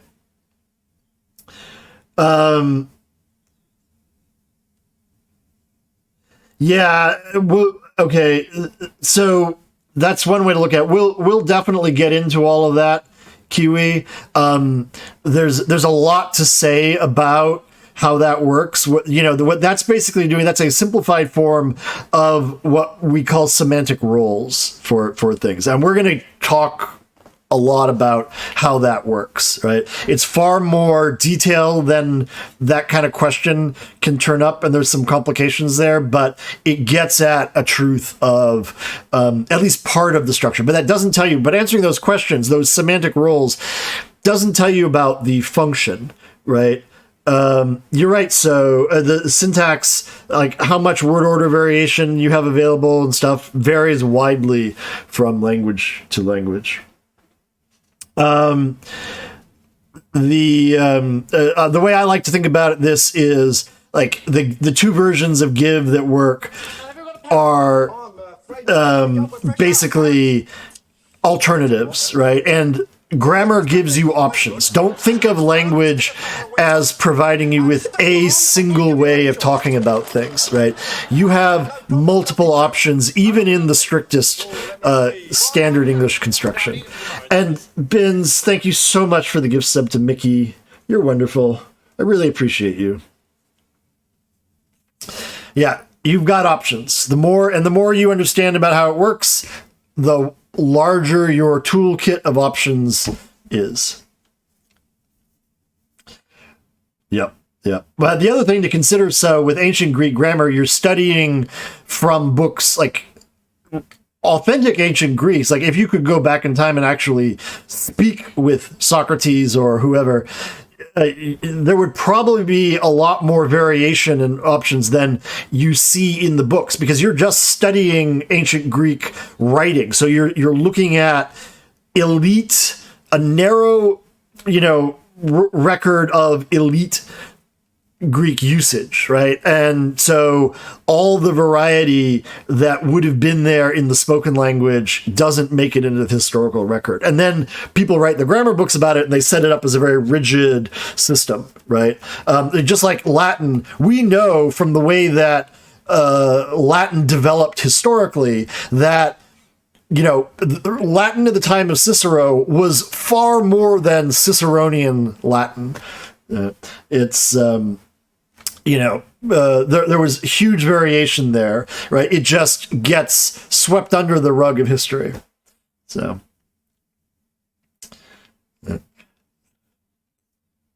German is rather rigid. German has a lot of word order flexibility. For a yeah, so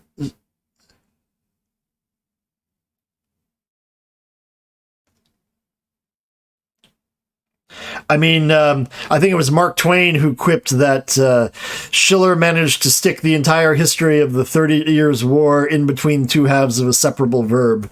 So German has a fair bit of flexibility.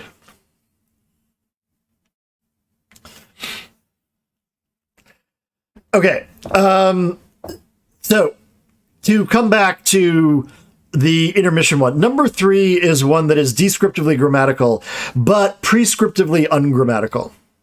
And this is one that, like, the usage books that complain about this are very picky, but here's their logic. Everyone, is that a singular or plural noun?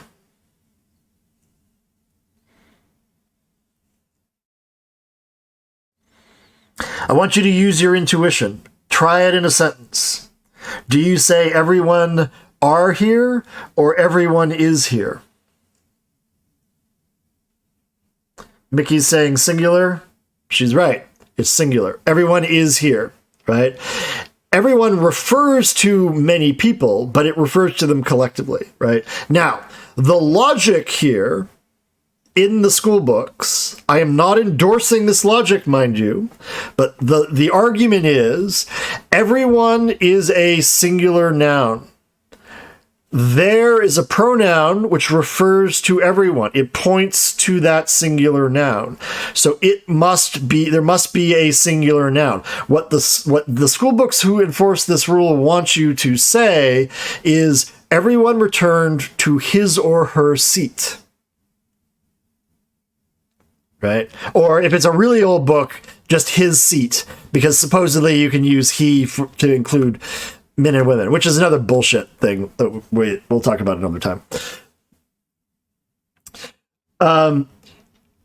However, so that's the logic. The fourth one is meant to show you why this logic is stupid.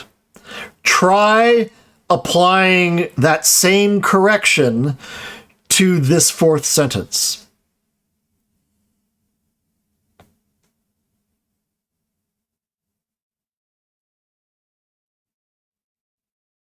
Yeah, exactly. It's ridiculous. Everyone at the party was speaking Spanish, so I spoke Spanish with him or her.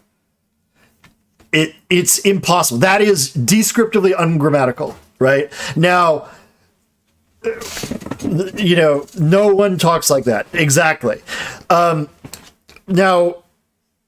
this sort of counterexample, the way that people deal with it, tells you a lot about their attitudes, right? I come from a sort of very evidence-based empirical background, right? Linguistics, I like. So when I see an example like this, what I think is, okay, you have a hypothesis. There has the antecedent everyone, it must match in number, therefore you do this. This sentence falsifies your hypothesis. Fix it, make it better. Right? That's what I say, right? A prescriptivist, however, or at least the dedicated ones, are committed enough to their rules that they will say, well, in that case, you should rewrite the sentence to avoid it. In other words, they want to rather than revise the rule, they have you revise how you speak to try to dance around the problem, right? So, and to me, that's nonsense, right? If the rule doesn't work, fix the rule. So if you ever have a teacher or editor try to tell you about this everyone, his or her rule, you're welcome to give this example to them, right? It's like, okay, smartass, how would you fix it? She forbade the use of the word it. Oh, I've had teachers, I've observed teachers who have those arbitrary things. What would she have you do if you wanted to say it's raining? There is rain outside? I mean, the head of the word things, oh God. Those arbitrary peeves are terrible. Like, I usually advise students, like, if you had a teacher like that, suck it up for the purposes of the class, but realize that no one in the real world actually writes that way. A lot of teachers ban the use of the word to be. I've seen teachers, I'm aware of teachers who will, like, count the number of times you use to be in an essay. And if you use it more than twice, they'll give you an F or something like that. Right? Yeah. Those are, I despise that sort of pedagogy. That's like, it's like, show us the reason. Let me give you another example of stupid, narrow-minded pedagogy.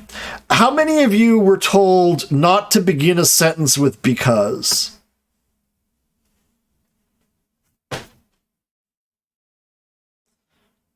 Binns was. Yep. Okay. Total bullshit, right? Go read widely in any carefully edited source you want. The New York Times, the New Yorker, London Times, any of these places. You will find sentences starting with because all the time. Starting with and is fine too. I'll get to that in a minute. The likely reason that teachers started telling you this is that they were trying to get you to avoid a sentence fragment, right? Because they were trying to get you to say, like, we use because, like subordinate clause fragments, like because blah, blah, blah, in oral speech all the time, right? Like, you know, if somebody asks you, you know, why haven't you left the house in 6 months? Right? I'm not going to answer that saying, I haven't left the house in 6 months because I'm afraid of COVID. I say, because I'm afraid of COVID. Right? And when young kids are learning how to write, they just write down the way they would speak. Right? Because I'm afraid of COVID, period. Right? That is a written fragment. Right? So how do you get kids not to do that? Well, you could teach them sentence structure and the complete sort of thing, or you could just say, don't start a sentence with because. So by banning, you know, the pattern that causes a fragment sometimes, right, you get rid of the problem at the cost of eliminating a very natural way of speaking and writing. So yeah, I get very irritated with that sort of narrow-minded pedantry.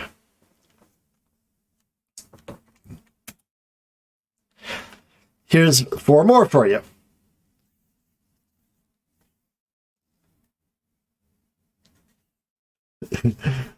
Yeah. That is true. They give you simplified stuff, but you know, the question you want to, it's fine to oversimplify, but I disapprove of lying to people, you know, like, just.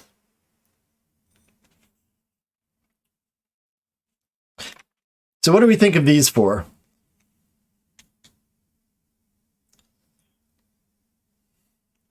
The 3 ain't right, Mickey.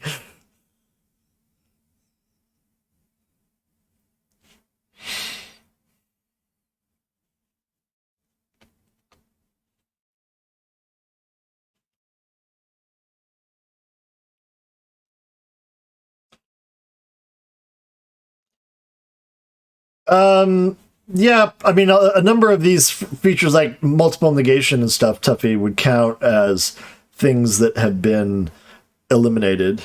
You know, I'm sure we could think of other examples. That's the biggest one.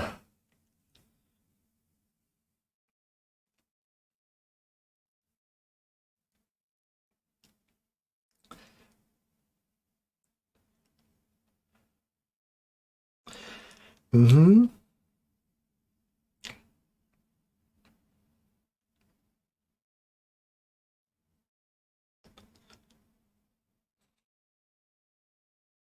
Okay.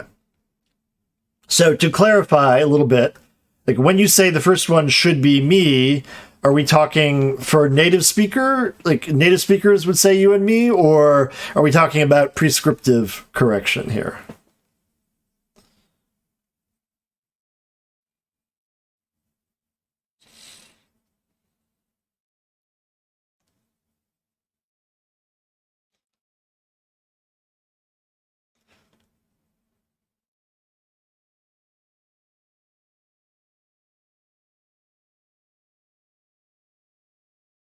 Okay.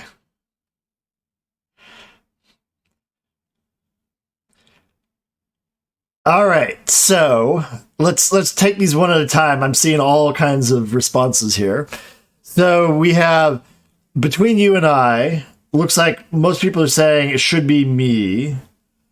What I would say there is, if you're following the prescriptive grammar rules, you and me, this is an interesting one though, because you're used to saying X and I, right? Because you've been, well, I say you, but if you've sort of gone through the usual education process in English, you get beaten over the head about saying things like, me and Johnny are friends, right? No, it's Johnny and I.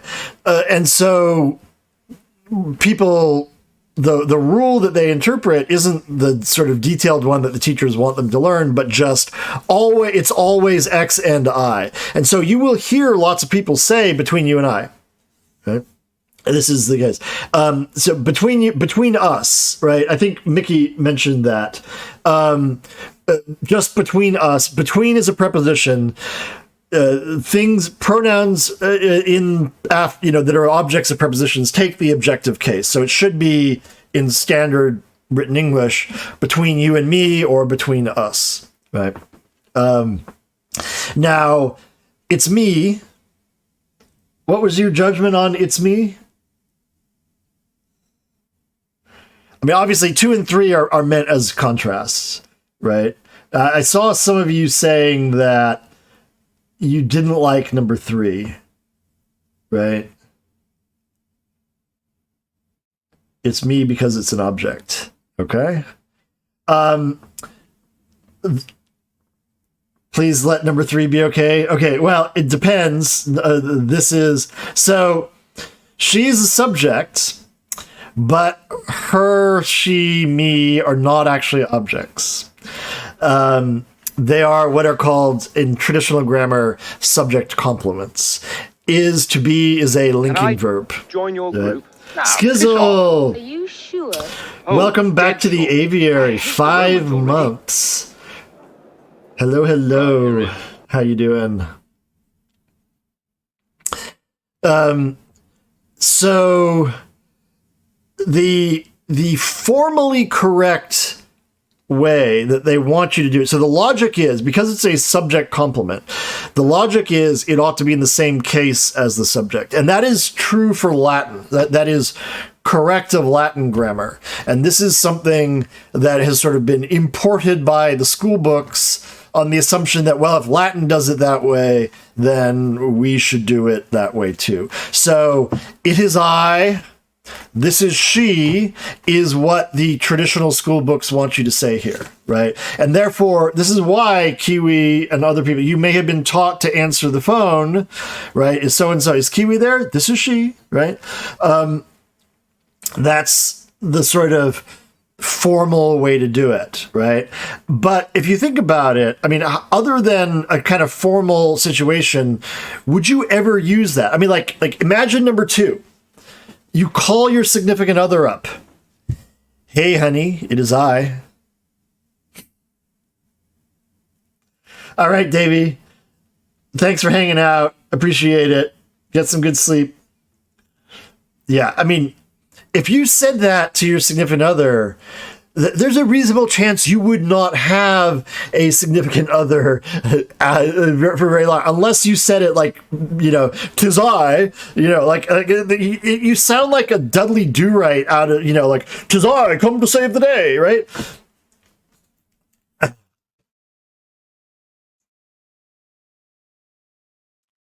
In other words, there is a formal register where you can say this is she, where you can use the nominative case in this subject complement position, but it is highly marked as formal, right? And if you were to use it in the wrong context, a casual conversation with people you care about, it would feel, you would either have to do it humorously or it would be disastrously off.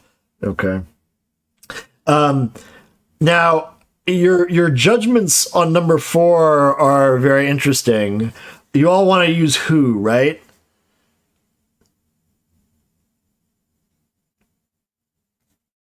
I seem to think you think whom is right, Kiwi. You want whom, so yeah. So in spoken language, yeah. Not even just because of phones. It's me for ages, right? I mean, like, that's the natural. I mean, think about in French, you don't say c'est je in French. You say c'est moi, right? I mean, there's no logical absolute reason why you have to use the nominative form there. Been speaking. Yeah, you in other words, you're avoiding the problem altogether. So with whom or who, this is one of those cases where I strongly suspect that all native speakers who haven't been exposed to strict grammar teachers would instinctively say, who did you meet at the party? Right? In other words, that is descriptively grammatical.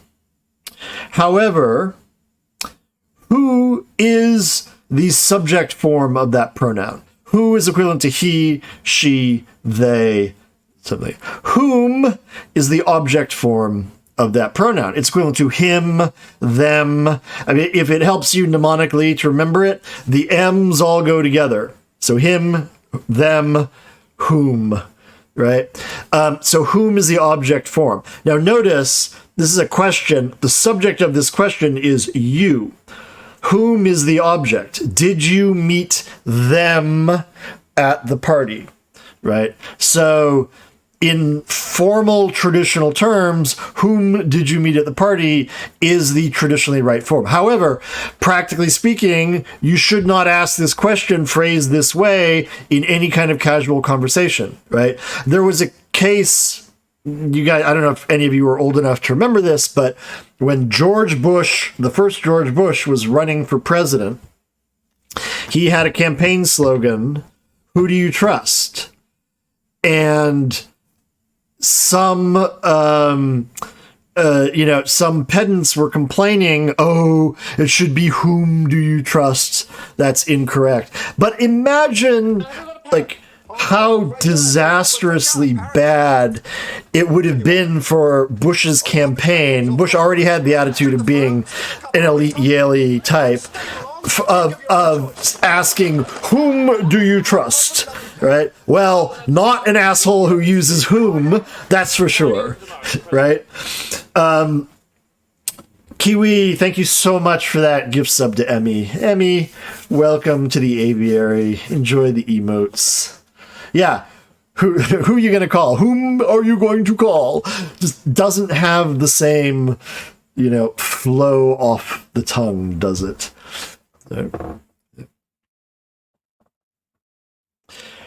Right. So this is she. Whom do you meet? I mean, although these are very marked and formal, I mean, I guess technically they're descriptively grammatical, but very few speakers use these, probably none without explicitly being taught to use them.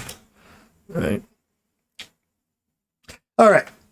One more. I think this is the last page of these, but one more. Who's there, Walter?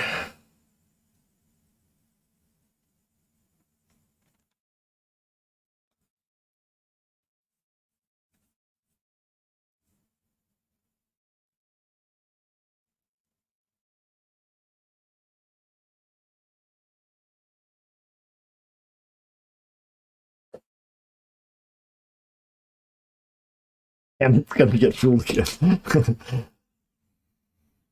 So I invite you... Knock, knock, to who?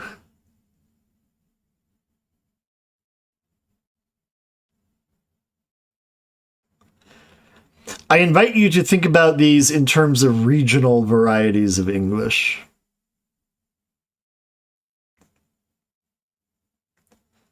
Yeah. Yes, Walter.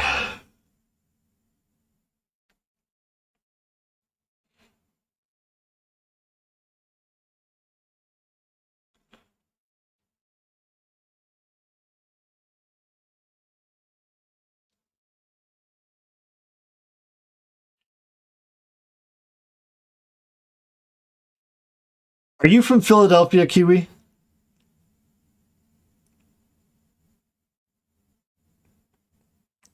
Thought so. But originally, yeah.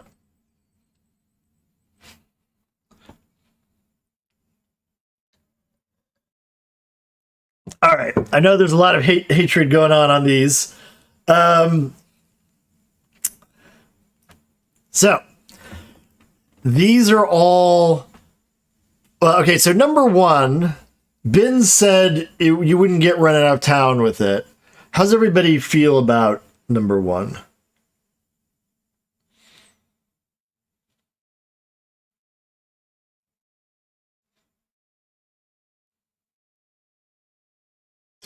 Government seems singular. Yeah. Is Corey still here? I want to know what Corey thinks of number 1. Because everybody who's commenting. So here's the thing. Number 1 in American English, certainly, and it sounds like Australian English, although I don't know the details there, is definitely singular, right? However, in British English, this is a very common construction. You will see it in edited journalism all the time. The government is using plural for group nouns, right? The government is an entity. American English, it's treated as a singular thing. In British English, it's the plural is fine, depending on the context. And in fact, in sports team, when they're talking about sports teams, like, in fact, like this isn't my observation, but somebody pointed out, if you were to read a headline in a British newspaper saying, England collapse, with the plural verb collapse, right? You would probably assume that they meant the English team, like the English soccer team or whatever, collapsed, right? They had a bad day.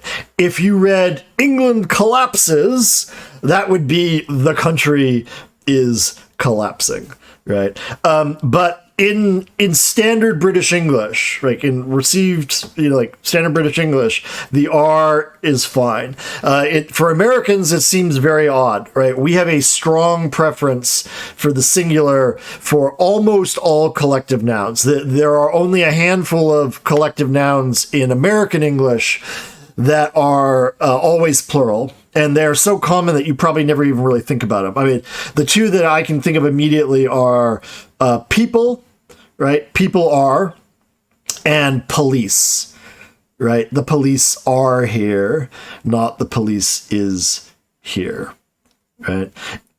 Anytime you're thinking of something that multiple people are involved with and working on separately, then the plural would work, right? But this is a regional difference, right? Now, everything else here is also a regional difference.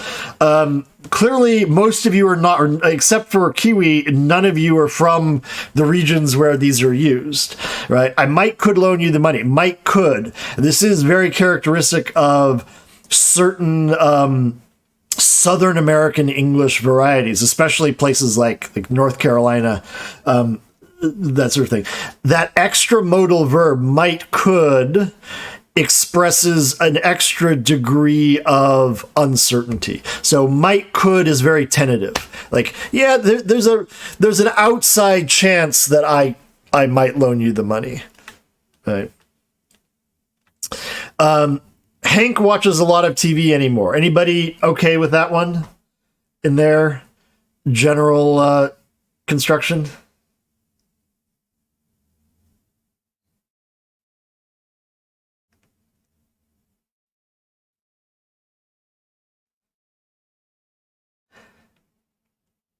Nobody's from like the Midwest, the upper Midwest around listening. Yeah, so the anymore.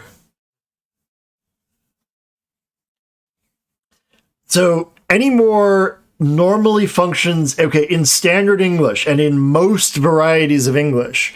Anymore is limited to negative context, or more properly, non-positive context. This is parallel to what we were talking about with any before. And by non-positive, that includes like hypothetical situations and stuff like this.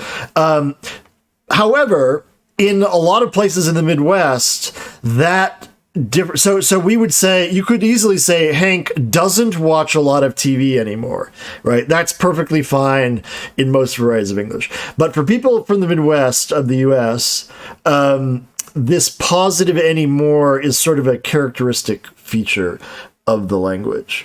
What anymore in the positive sense means nowadays.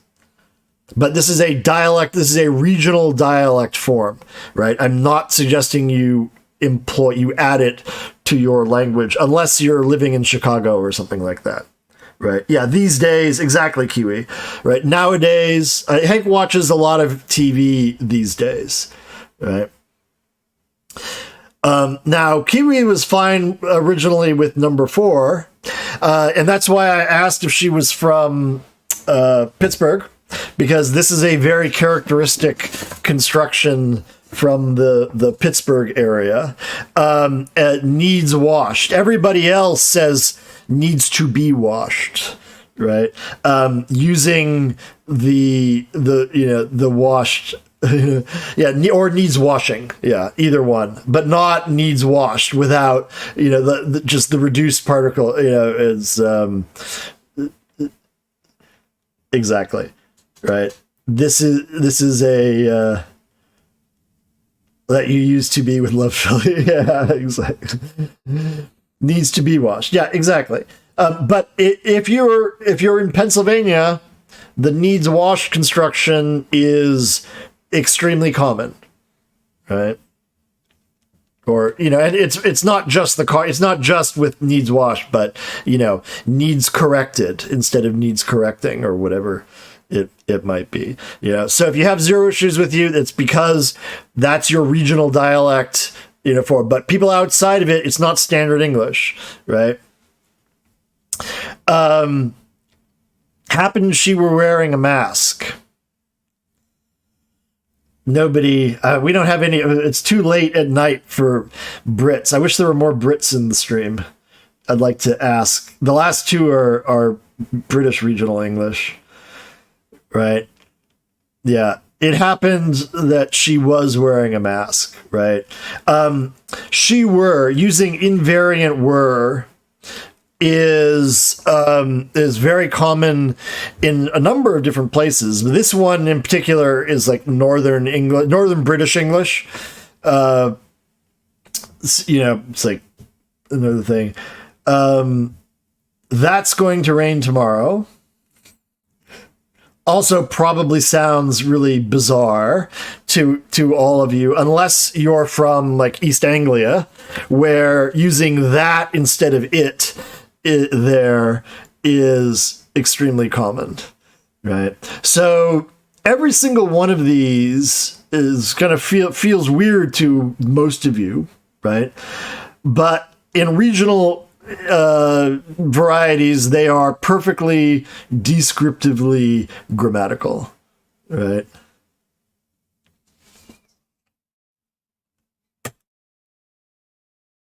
Yep.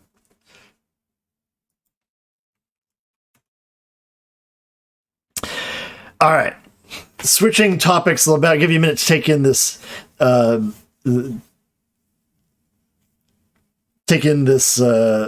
cartoon.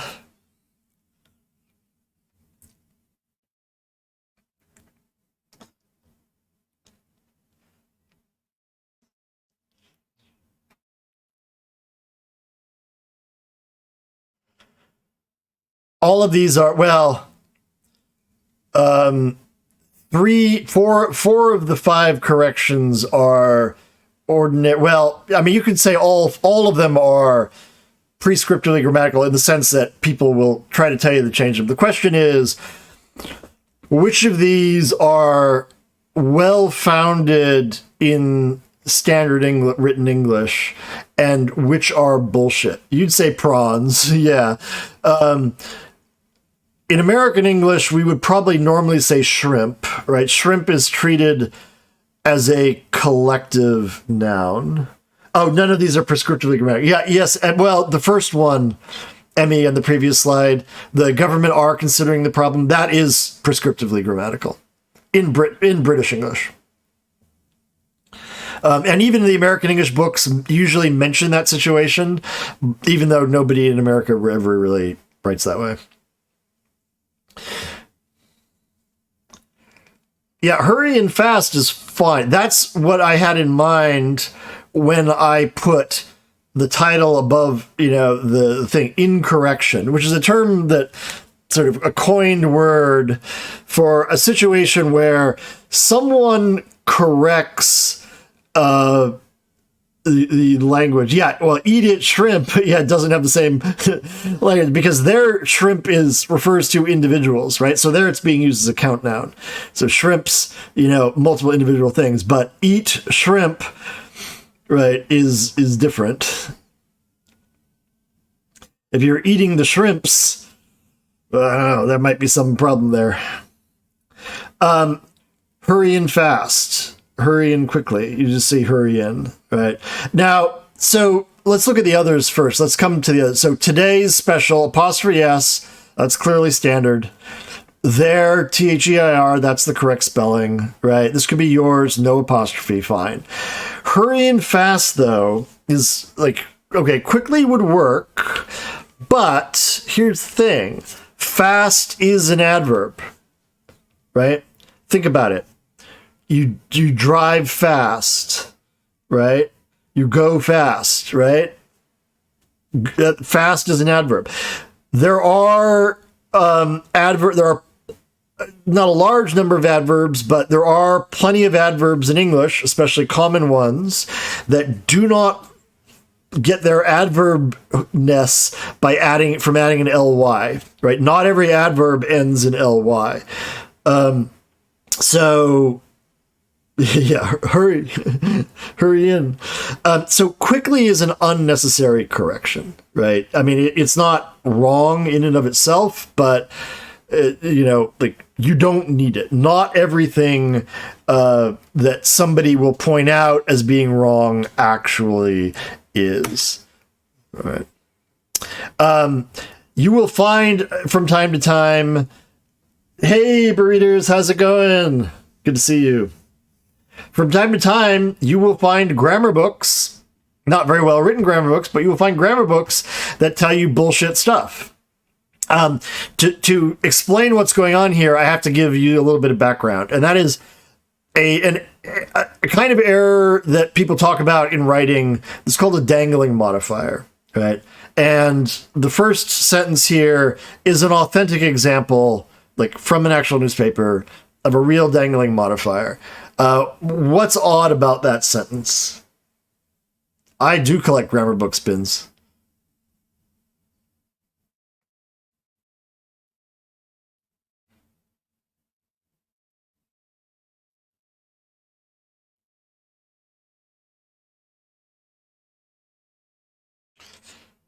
I hope the first sentence makes you smile.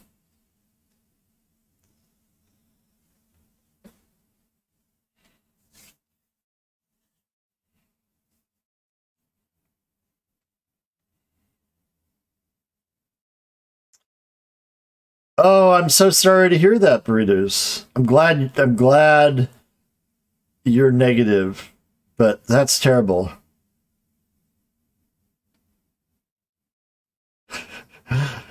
I did not play King's Quest V pins. Yeah, poor Walter is dusty, right? Poor Walter P. Stanley has been lost for years under a pile of dust, right?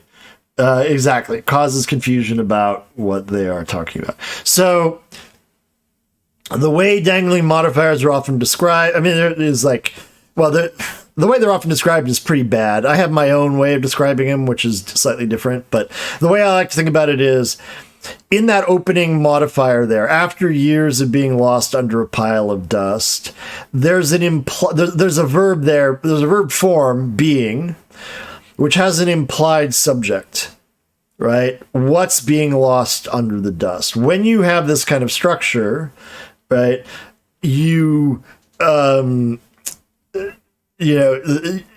to match it up. You want to make sure that that modifier, the subject of the clause that it's attached to, is the implied subject of the modifier, right? So what's lost? What's lost are the old records. That's not the subject here. Walter P. Stanley III is the subject, right?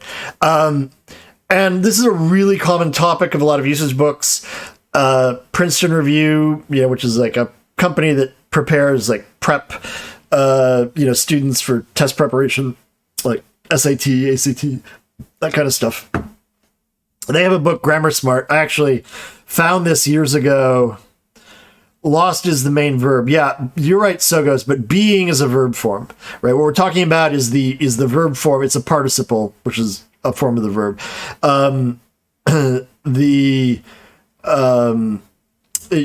Those verb forms have implied subjects too. So, badly for she did. Sorry to hear that, Burritos. I'm glad you're feeling better, though. Really. I know somebody actually who's sort of locked down because their partner got exposed to got COVID, and is like, even though they were vaccinated, they got like a breakthrough infection. And so they're like in one half of the house and the other people in the house are in the other half, and they're like, closed doors, leaving stuff at the doorstep. It's a real mess.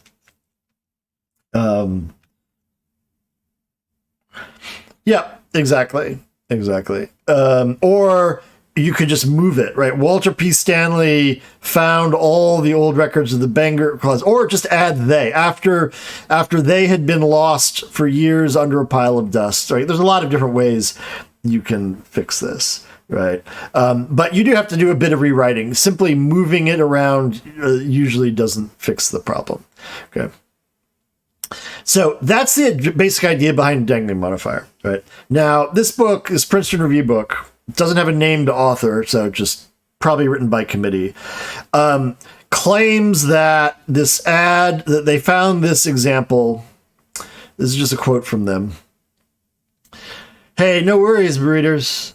It's, when you're sick, you're sick. You gotta just take care of yourself first. Glad you're here now.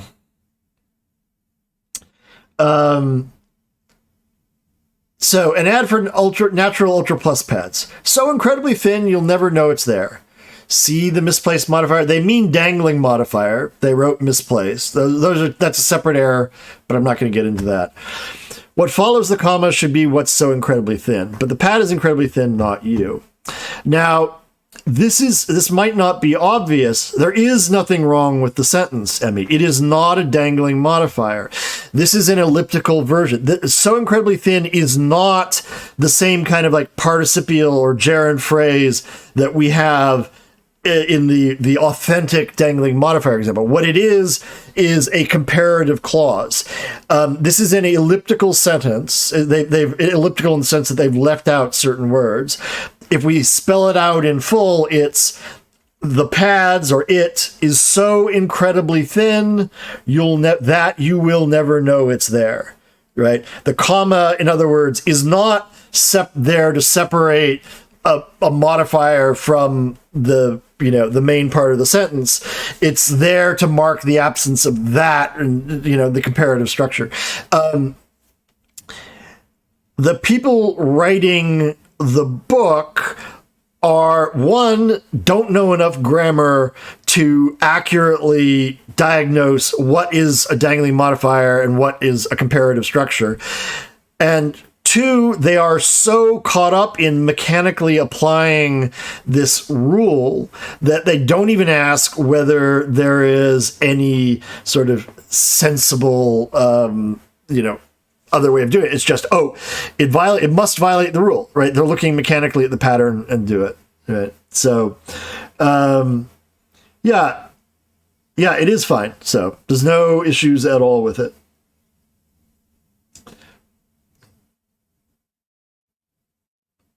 It's not a dangling modifier. It's not just seems fine. It is fine, even prescriptively. This is an example of incorrection. This is an example of a grammar book telling you something is wrong when it's not, even if, with the strictest standards of standard English, right?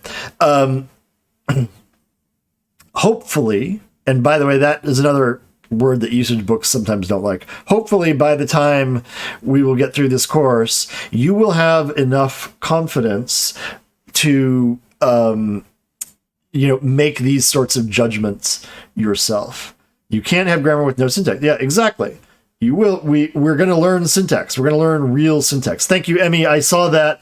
I got to go grab some more. So the question is, do I have another whiskey? Whiskey will not rehydrate me. I'll go grab some water and some whiskey. Be right back.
Uh, Fair enough. So, fair enough.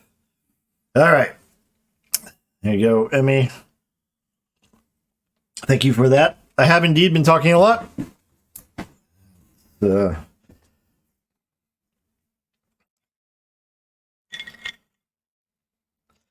is no pop quiz.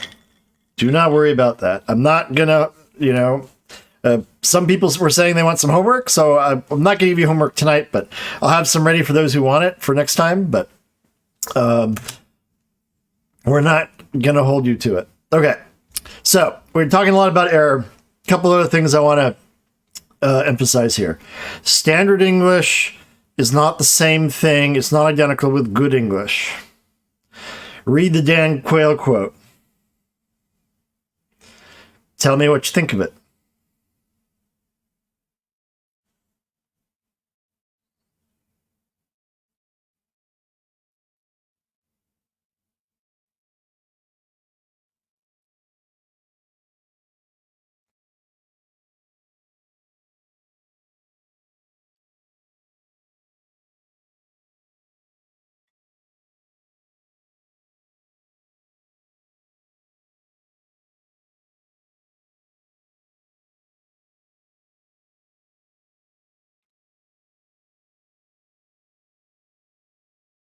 Yeah, exactly. Exactly.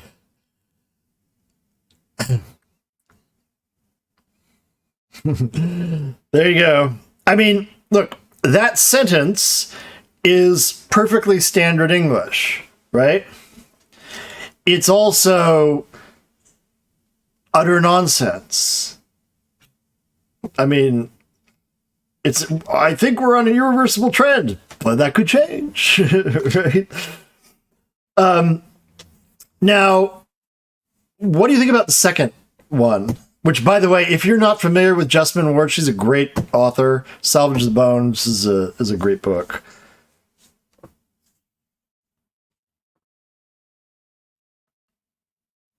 Skeet is a name, yes.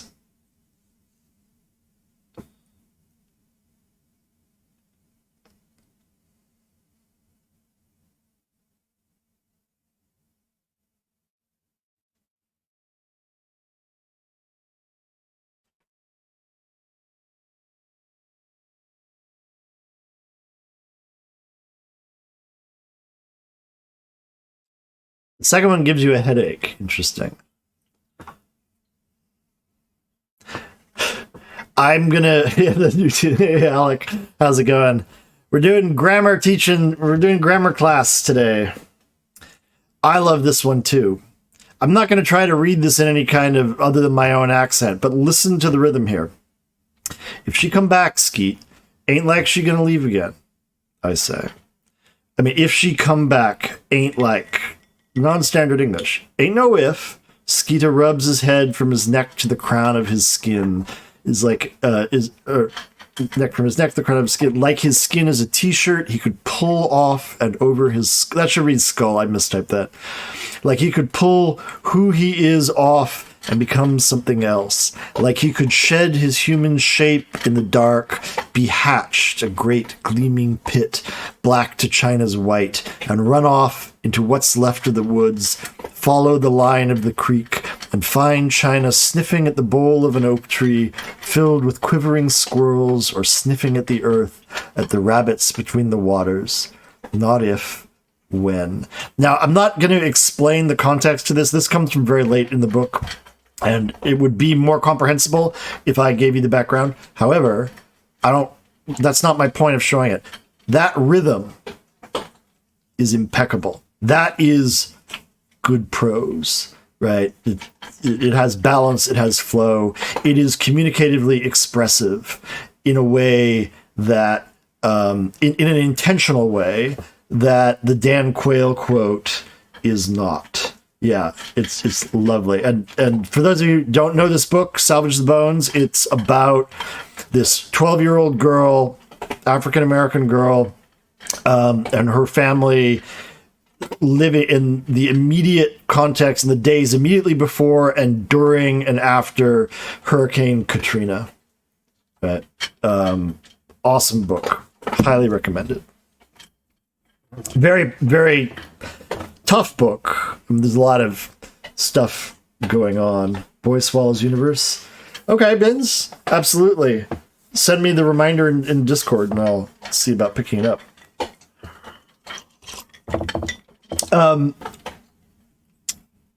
So along those lines, I wanted to share with you another thing. This one requires a little bit more reading, so I can't use the PowerPoint for it. Let me just pull it up.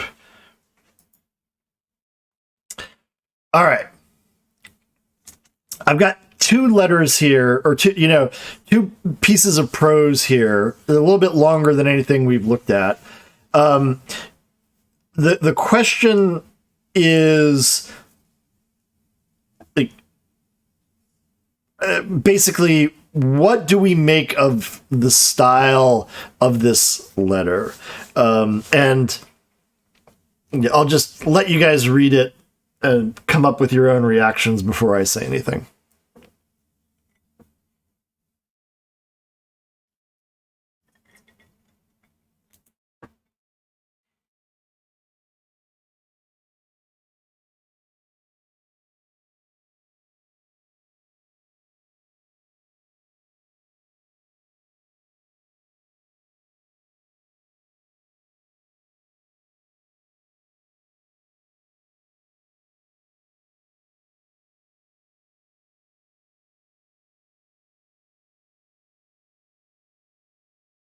You're on mobile, can't read it. Sorry about that, Emmy. Is it legible to other people?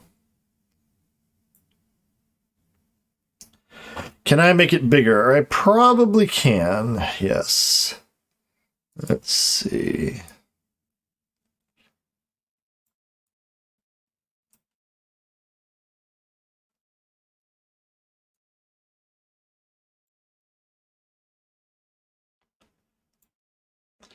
Yep.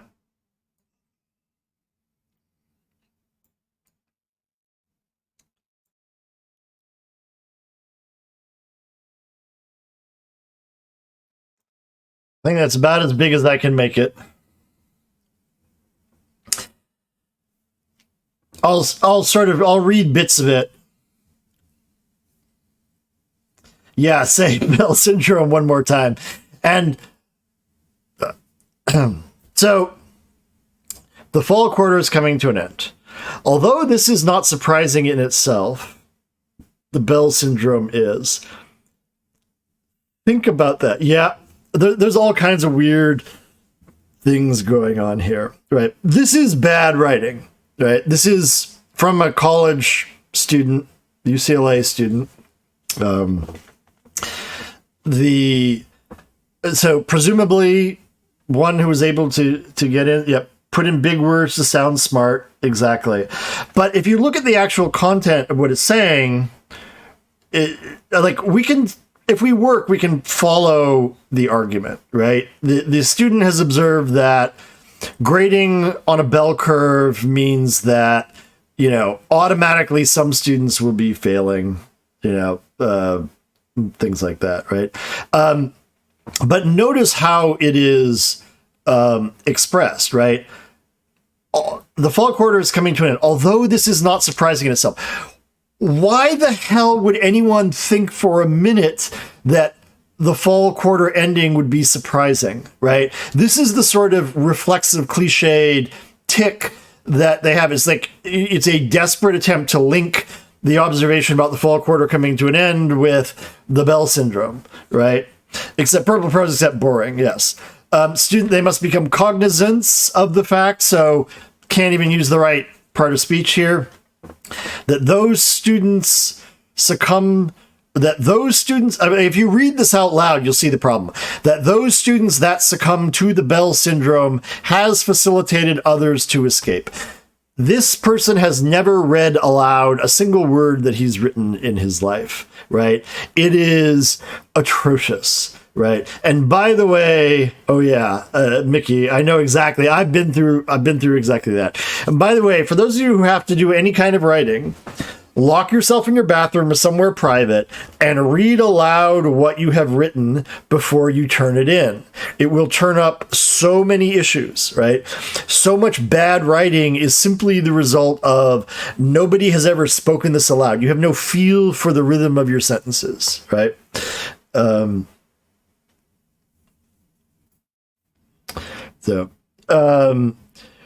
mean, when you look at the, you know, thing like this, like students must not allow the umbra of the Bell syndrome to abort the self-determination of fellow students. Like, what does that even mean? Like, umbra. Okay, clearly the student has been, you know, using a thesaurus a little too liberally, right? But aborting the self-determination of fellow students? I mean, like, clearly the argument, okay, fine, but here's the thing to think about with something like this. We read this and we laugh at this bozo. I mean, my reaction is, I mean, like, first of all, not a lot of departments actually grade on a curve the way this student is suggesting, but if it's going to put out an idiot, like, if it's going to wash out somebody who's this incompetent, I'm all for it, right? I mean,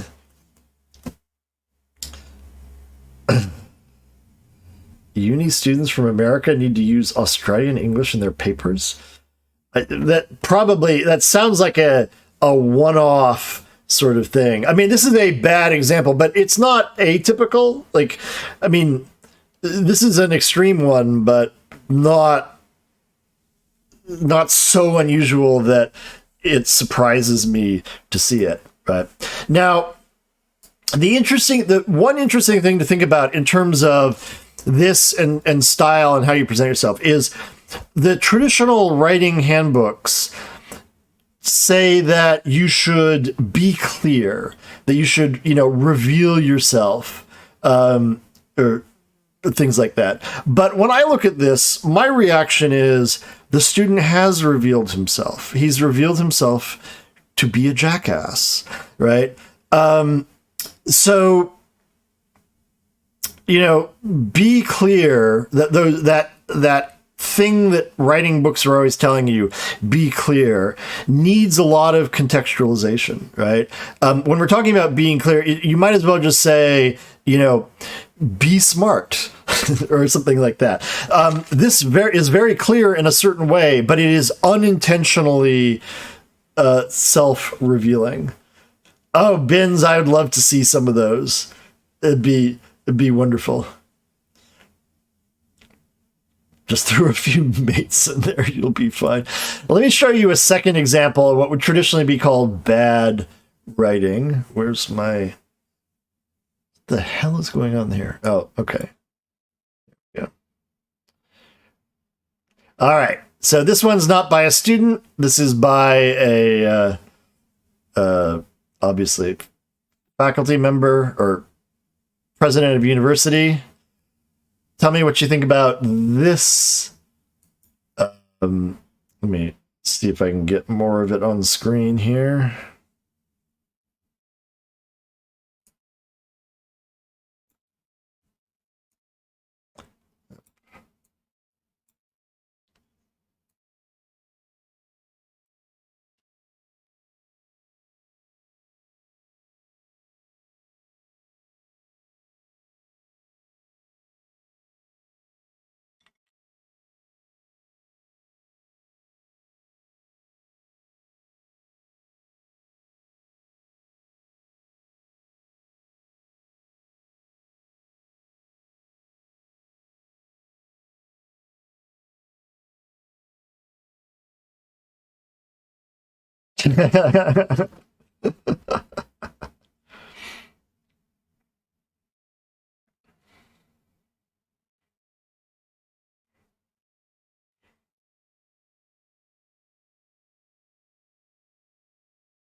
So it sounds like you're all reading this and your eyes are glazing over and you're like, why couldn't it just be said more directly?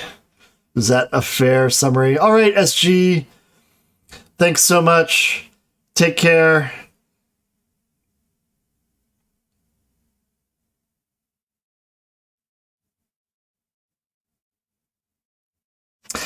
Yeah, it is dull, right, to us. But I invite you to think, write to you like you're a toddler, or like write to you like you're a toddler. Okay, this is a university president. What is he saying here, right? He's writing to the faculty. He's saying, like, imagine if we followed Mickey's advice, right? Hey guys, we're broke. We need to cut costs, right? Some of you are going to be fired. Others will have your budgets cut. How well would that go? Would that letter go over?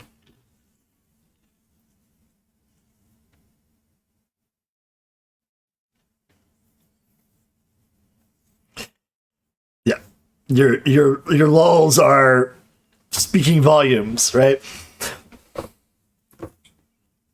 You didn't realize it was about budget cut. In face of notice the budgetary stringencies. In face of both the severity and continuing character of budgetary stringencies, which we thus face, right? So notice what he's saying is, look, our budgets are tight and it's going to stay tight, right? Therefore, we're going to do a review. Now, here's the thing, right? In that situation, can a university president be blunt, right? It wouldn't be very presidential, right? In other words, rather than thinking about style in an abstract universe where we have this vague notion of clarity or grace, right? And in that abstract sense, this piece of writing fails that, right? But if you think about it as a performance for a specific purpose, right? Exactly, Bins, right? What this is communicating is, look, this is a serious problem. I am a serious person. You can trust me to take care of this in a fair and neutral way. Right? So, there's a lot of stuff that is going on here, right? That is missed if we just look at the, simple issues of style, be clear, that kind of thing. Yeah, people would panic. They would be very upset if you were blunt. Yeah, you hated working at... Well, here's the thing, like a bureaucrat, once you get used to this way of writing, it becomes natural. We assimilate the style of the writing that we're exposed to. This is why fields develop their own jargon, right?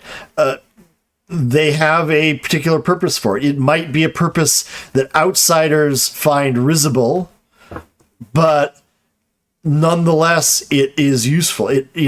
So you want to think about it in those terms, right? So take some time. I like to think about language and style as style shouldn't be something that you ignore, that is like transparent. The urge to write a sort of simple, clear, basic thing is its own style, but it pretends to be no style at all. It pretends to be utterly transparent, right? In reality, every style that we adopt is done for rhetorical positioning, right? Yep, exactly. They need to be... Weasel words are a good way to put it, right?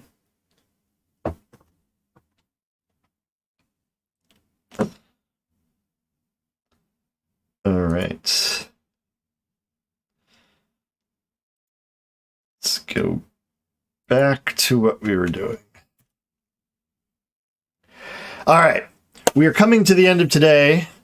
So I just kind of wanted to quickly give you an overview of where I want to go from here. I'll be happy to take any last questions before we wrap things up.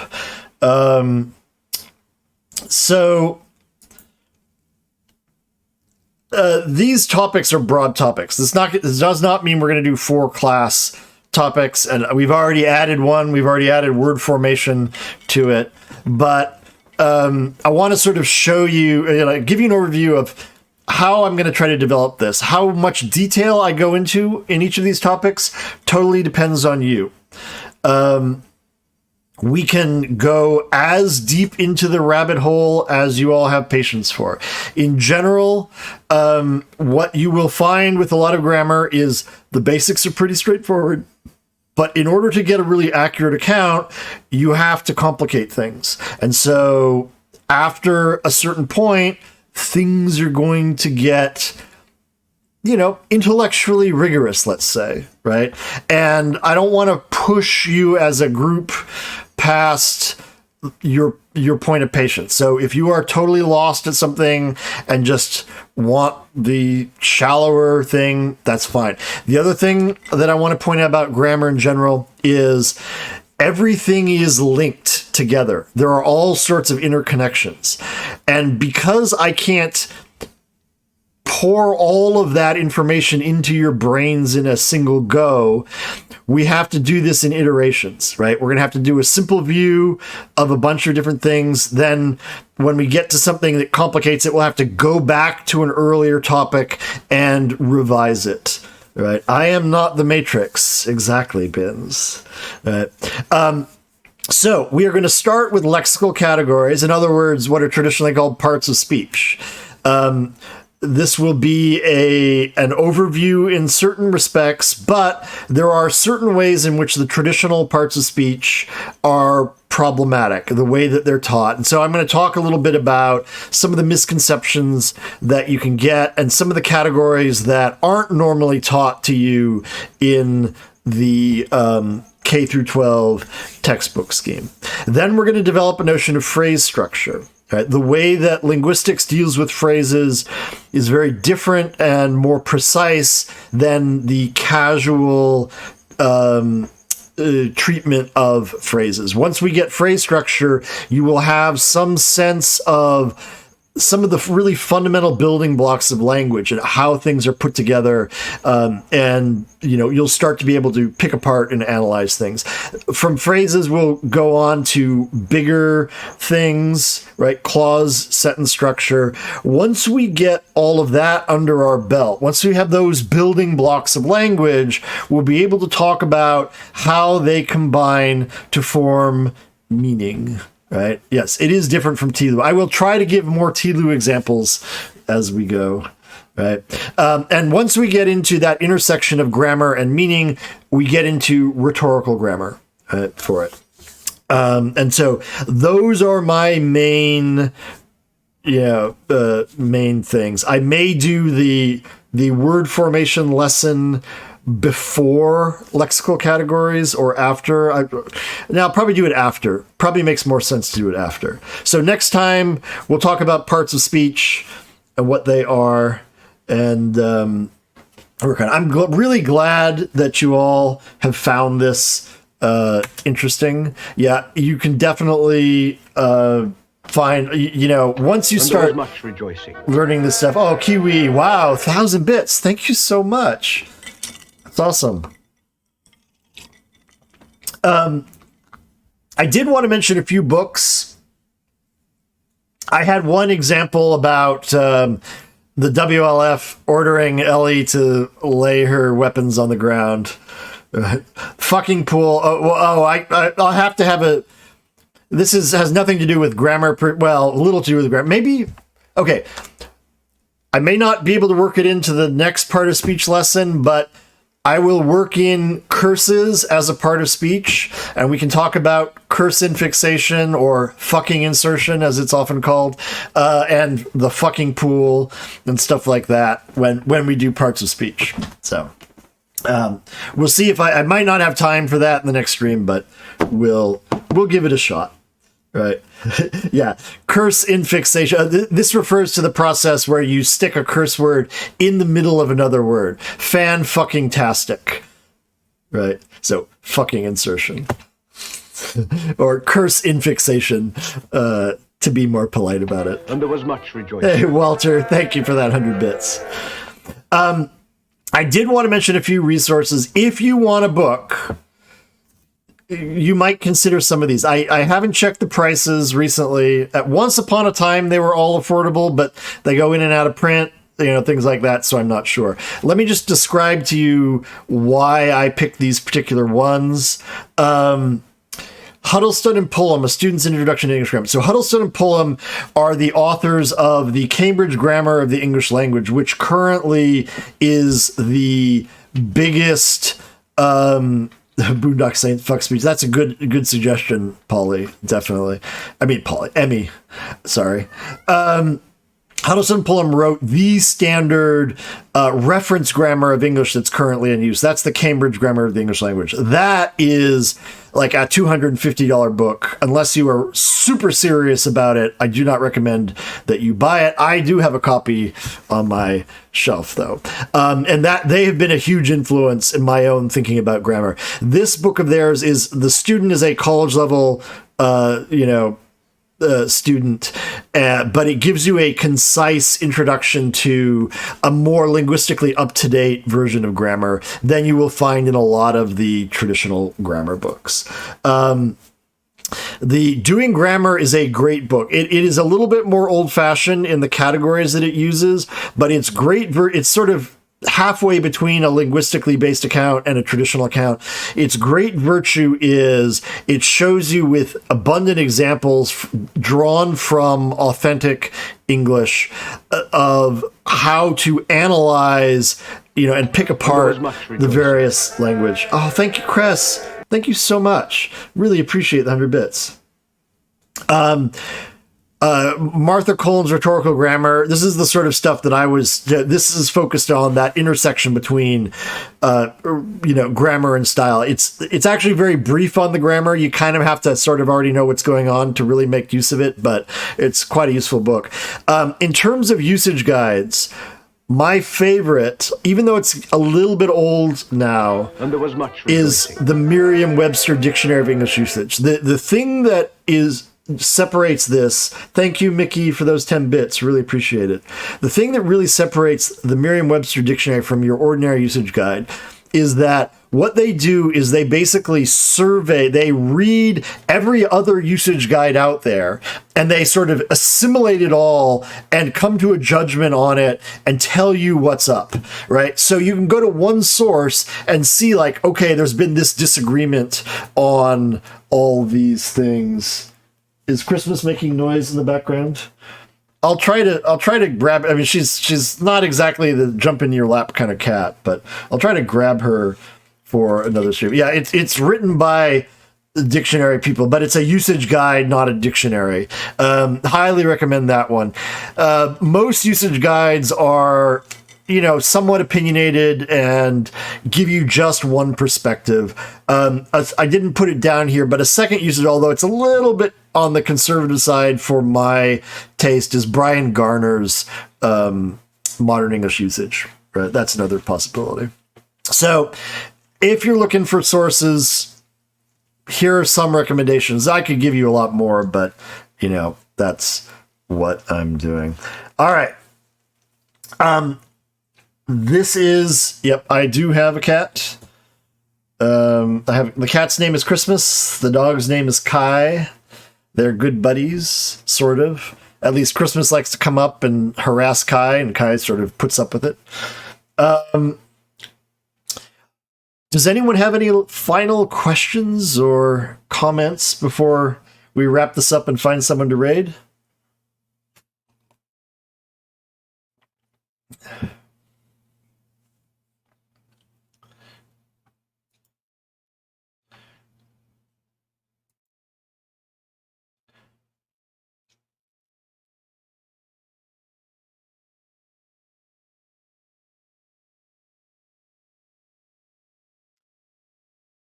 I'm really glad you guys enjoyed this.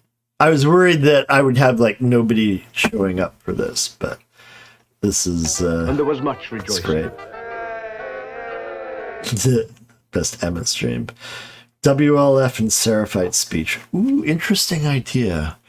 Interesting idea. It's probably, I don't know how much there is to it because obviously it's scripted, but clearly we can definitely talk about it. I mean, the Seraphite, my gut impression is that they're aiming for WLF are sort of coarse soldiers, Seraphites are religious fanatics, and so you get that speech thing from the word letter. It comes from the word glamour. So, but,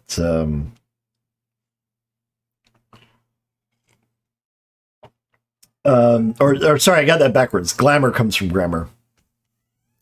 Yep.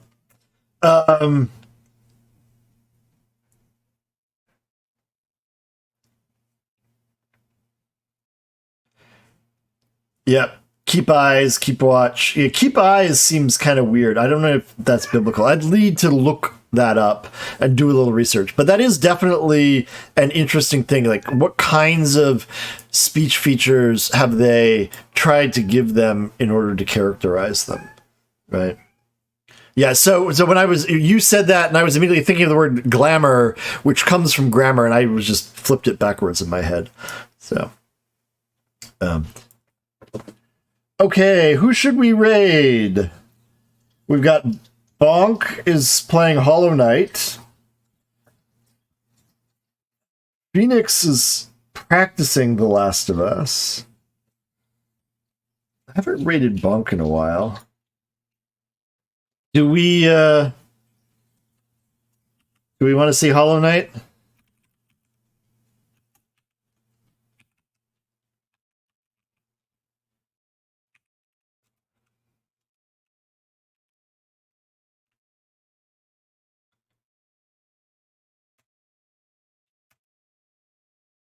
Wait, Snackum is streaming? Why isn't I follow her? Why don't I have her on my... Alright, well, I've set up the raid for Bonk, so we'll raid Snackum the next time. Thank you, everyone, for spending some time here. I'm delighted that you all enjoyed it. This has been great. I've enjoyed doing this. I've enjoyed dusting off. I've got to dust off more notes for these, but it's been a ton of fun. So I will see you all. Let's all say hi to Bonk and mock his attempts at Hollow Knight. Not that I've ever played, but So gets to knock Bonk. Right. Anyway, you guys are great. Well, we'll do this every Thursday, same time, 6 p.m.